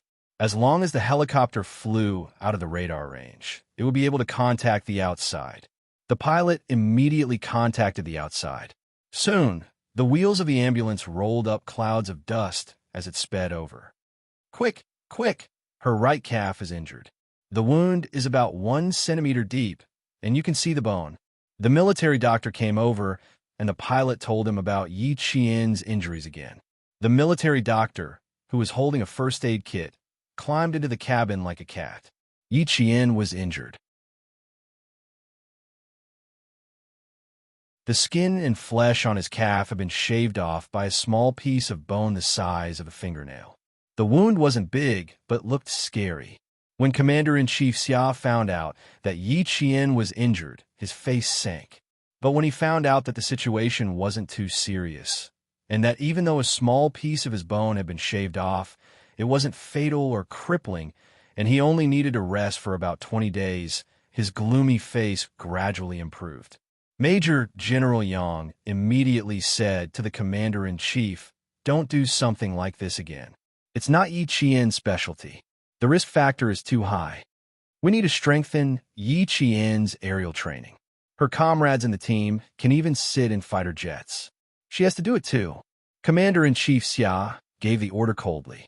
This was also the first order related to Yi Qian since he started his military service. As for Father Fu, when Commander-in-Chief Xia found out that Father Fu had driven out to collect scrap, Commander-in-Chief Xia breathed a sigh of relief. His daughter was injured right under his nose. How could Brother Fu bear it? Yi Qian's wound was treated quickly, which was already very lucky. When Captain Lei and the others found out that Yi Qian was injured, it was already past 7 o'clock in the evening. They had just returned from their training, so they naturally knew that it was very late.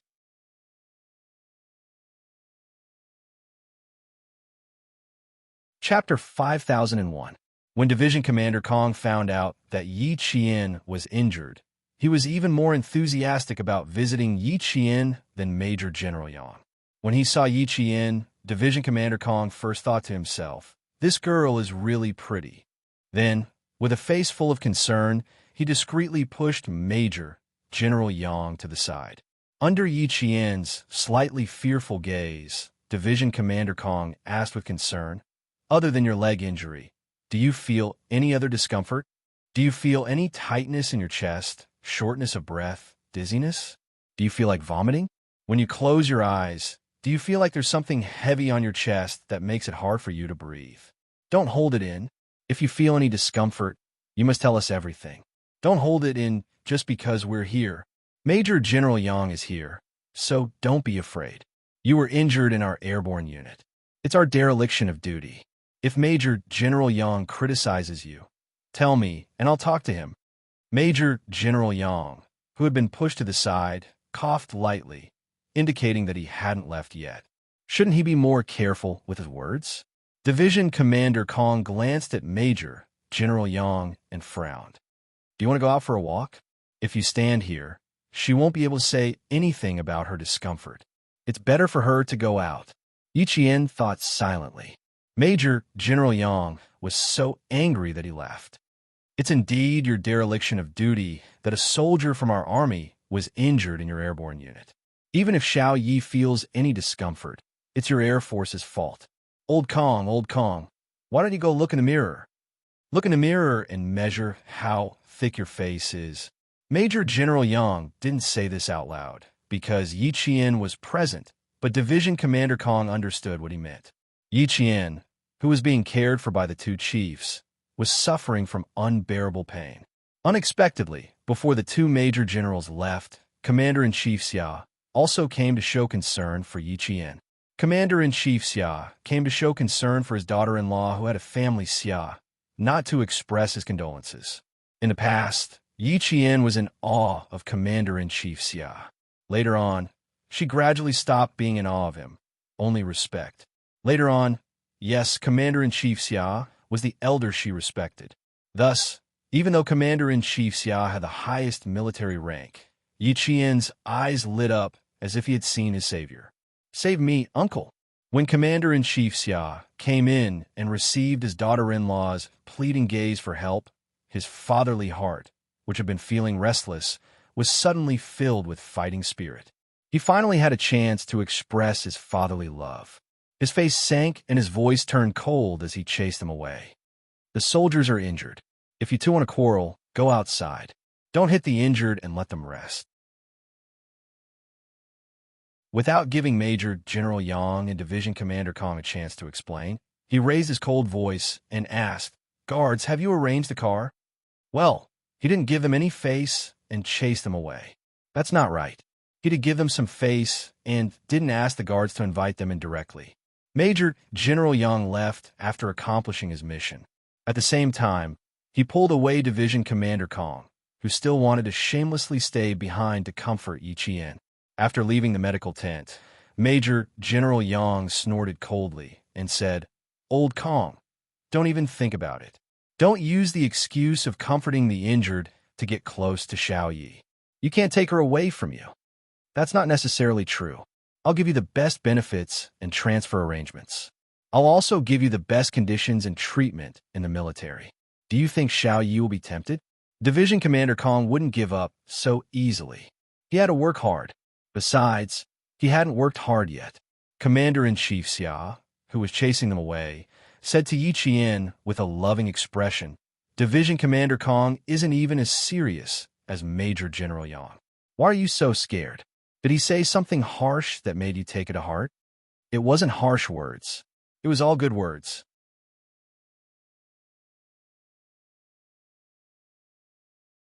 Chapter 5002. Yi Qian told Commander-in-Chief Xia what Division Commander Kong had just said. In the end, she said with lingering fear, "I feel like Division Commander Kong has a plan, and I'm part of it." Commander-in-Chief Xia laughed. He's famous for being a smiling tiger, and he knows how to win people's hearts.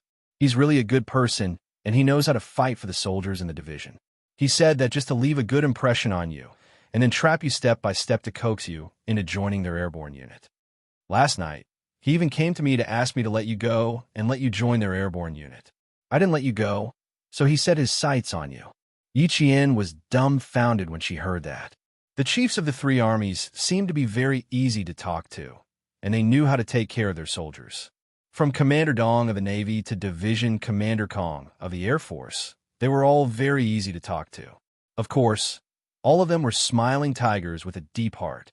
That's right, with their status, the chiefs were naturally more open-minded than the others, and they were more tactful when dealing with people. As for her, she couldn't handle it and could only leave quickly. Yi Qian was still afraid that Division Commander Kong would be worried.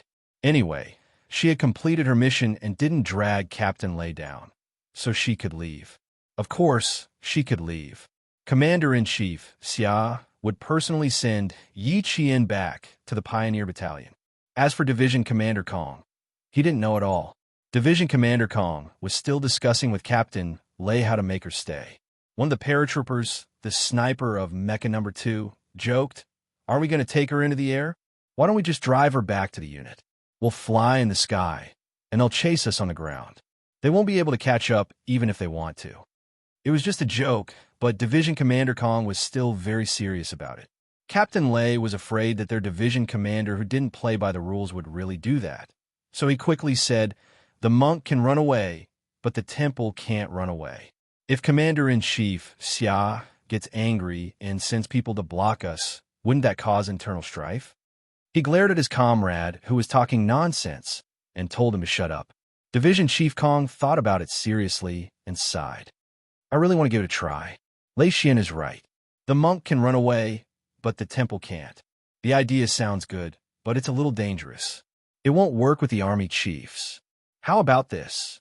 Division Commander Kong said to Captain Lei with a serious face. We still have to start with Yi Qian. Didn't you say that she yearns for the airborne troops? Tomorrow, we'll take her flying. Show her a few more moves to pique her interest. Say some pleasing words appropriately to make her even more interested. As long as she's willing to come over, I'll go all out and snatch her over. There was a shortage of talent, and Division Commander Kong didn't even want his face anymore.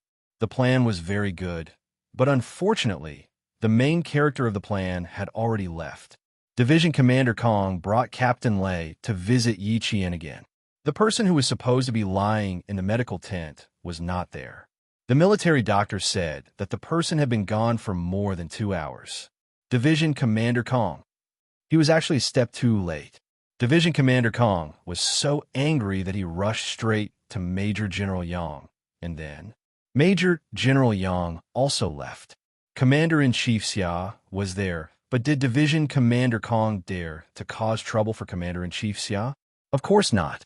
Captain Lei watched Division Commander Kong walk back and forth, so he took the opportunity to bring up the proposal again. He didn't manage to catch anyone, so he thought that Major General Yang had tricked him. When Division Commander Kong returned, the first thing he did was to bring up the proposal to recruit female airborne troops. Since the army had already taken action, the Air Force, unwilling to be left behind, quickly put the proposal on a formal occasion and held rounds of related discussions. Yi Qian didn't know about these things. She didn't even tell Father Fu about her injury.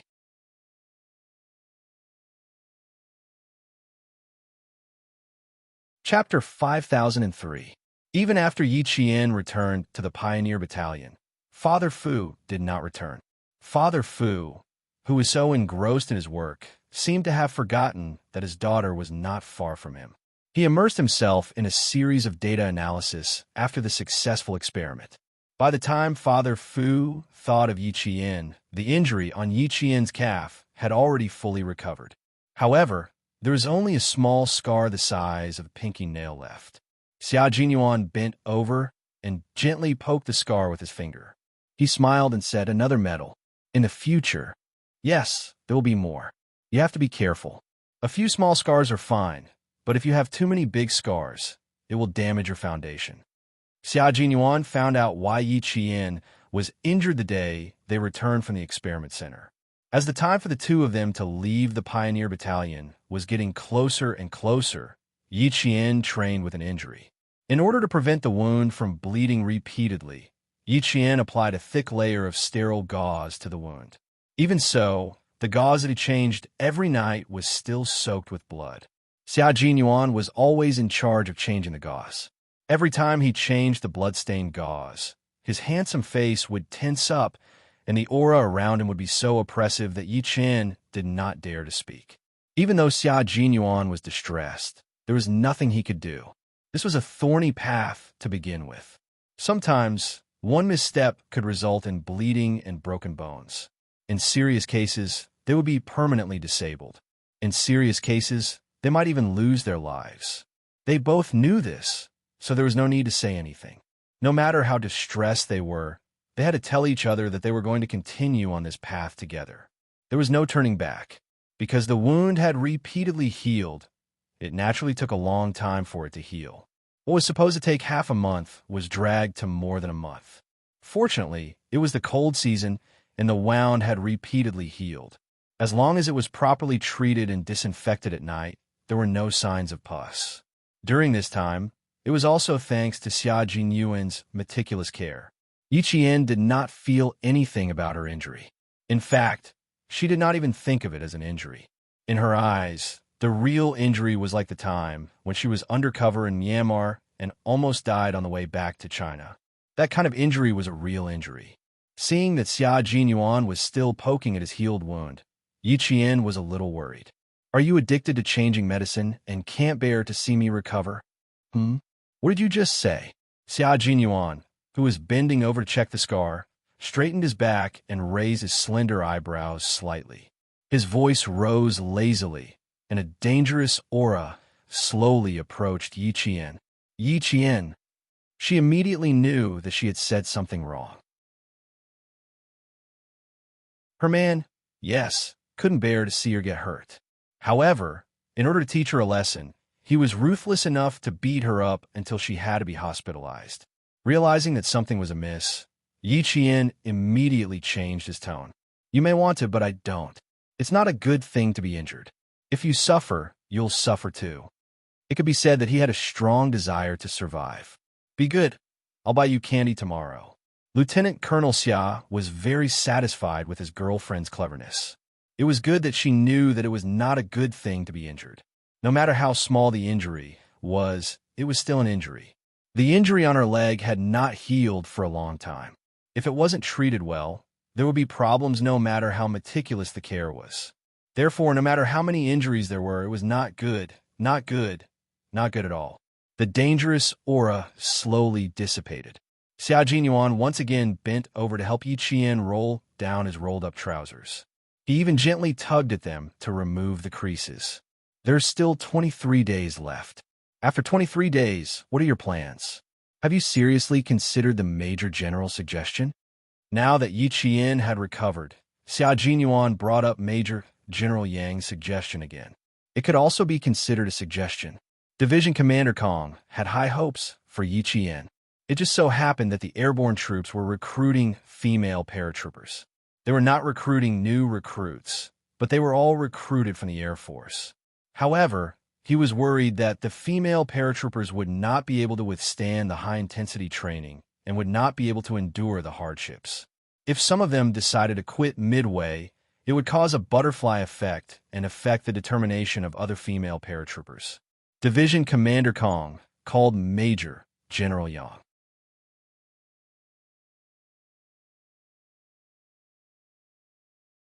Chapter 5004. This time, Division Commander Kong promised that he would not hold Yi Qian back. However, Division Commander Kong's past actions made the army very worried. Even Commander-in-Chief Xia was very worried. Therefore, even though they mentioned it to Yi Qian, they did not ask Yi Qian to consider it seriously. Yi Qian knew that Division Commander Kong wanted her to stay in the airborne unit. When she met Commander-in-Chief Xia and Major General Yang, they did not ask her to consider it carefully. She really did not consider it carefully. She did not expect Captain Xia to ask her if she had considered it seriously. Yi Qian pursed her lips slightly and frowned. You want me to consider it seriously? Otherwise, he would not have asked her. Yes. Xia Jinyuan nodded. This is a very good opportunity. If it were me, I would nod and agree. I would not let such a good opportunity slip through my fingers. But the Commander-in-Chief said that after I return to the unit, I can learn in the unit. Yi Qian said, I know that my comrades in the unit can all complete the airborne mission. Since my comrades are all learning and training in the unit, why must I go to the airborne unit to learn and train? Captain Xia, aren't you afraid that they will really hold me back and not let her go? I'm very worried, but I'm not afraid. Your goal is not to become a paratrooper. Then, what do I have to be afraid of? Then what are you worried about? Yi Qian looked straight at him. He looked very serious, but there was a very faint smile in his clear eyes. Xia Jinyuan's thin lips curved. His slender body bent slightly at his waist like a taut bowstring that would shoot out a sharp sword at any time. His eyes were smiling. There was a hint of naughtiness in his smile that Yi Qian was familiar with. It made Yi Qian's heart beat faster, and she felt very nervous. Those deep and unfathomable eyes gazed deeply at her with gentleness. His low and sexy voice slowly said, I'm worried that after you go over, I will become lovesick. He was very sweet and knew how to say it. His words touched Yi Qian's heart and coaxed him until Yi Qian's eyes flashed like sunlight. It was so bright that it made Xia Jinyuan's heart itch. His little fox was getting better at seducing him. That's more like it. Satisfied, Yi Qian nodded and said seriously, I thought you want to send me far away. That's why you were so anxious to send me to the airborne troops. Yi Qian knew how he felt. Xia Jinyuan also knew the reason why she kept asking. She wanted him to coax her and say some sweet nothings between lovers, and he was more than happy to oblige. Go, Qingyao. Your sky should be higher and wider. Your world should be wider. Since the paratroopers have the intention to let you go, Division Commander Kong truly cherishes talent and wants to nurture you well. As long as you don't want to stay, he will definitely let you go. So, you don't have to worry about becoming an Air Force pilot. He raised his hand and gently rubbed the top of her head, then reached out and hugged her. His strong arms were incomparably gentle as he sighed. Separation is a very painful thing, but I want to give you a wider sky. I don't want to trap you by my side because of lovesickness and make you lose a very good opportunity. I'm not satisfied, and I won't forgive myself. You didn't seriously consider it not because you didn't want to, but because you were worried that you would really become an Air Force pilot. Now, I can tell you with certainty that you won't. Absolutely not. Do you know why I gave you the codename Qingyao? Qingyao symbolizes happiness and happiness. It symbolizes the pursuit of dreams and hopes. It is also known as the messenger of happiness. You have your own dreams and hopes, and you have never given up on pursuing them. I hope that you will be happy and blissful in the process of pursuing them. Qingyao, continue to fly. The sky is high and the sea is wide for you to soar.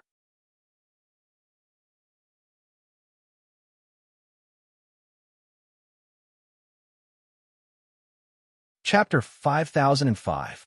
Yi Qian never knew that her codename had so many meanings. When she found out today, she was shocked for a while before she murmured, I always thought that you gave me a new codename because Big Brother gave me a codename that was unpleasant to the ears. So it actually had such a deep meaning. I just found out. Li Jinyan had originally given Yi Qian the codename Golden Phoenix. It was unpleasant to the ears and tacky, so Xia Jinyuan really didn't like it. I really don't like the codename given by the Devil King. Qingyao, but I've already thought of letting you join the Snowfield Brigade.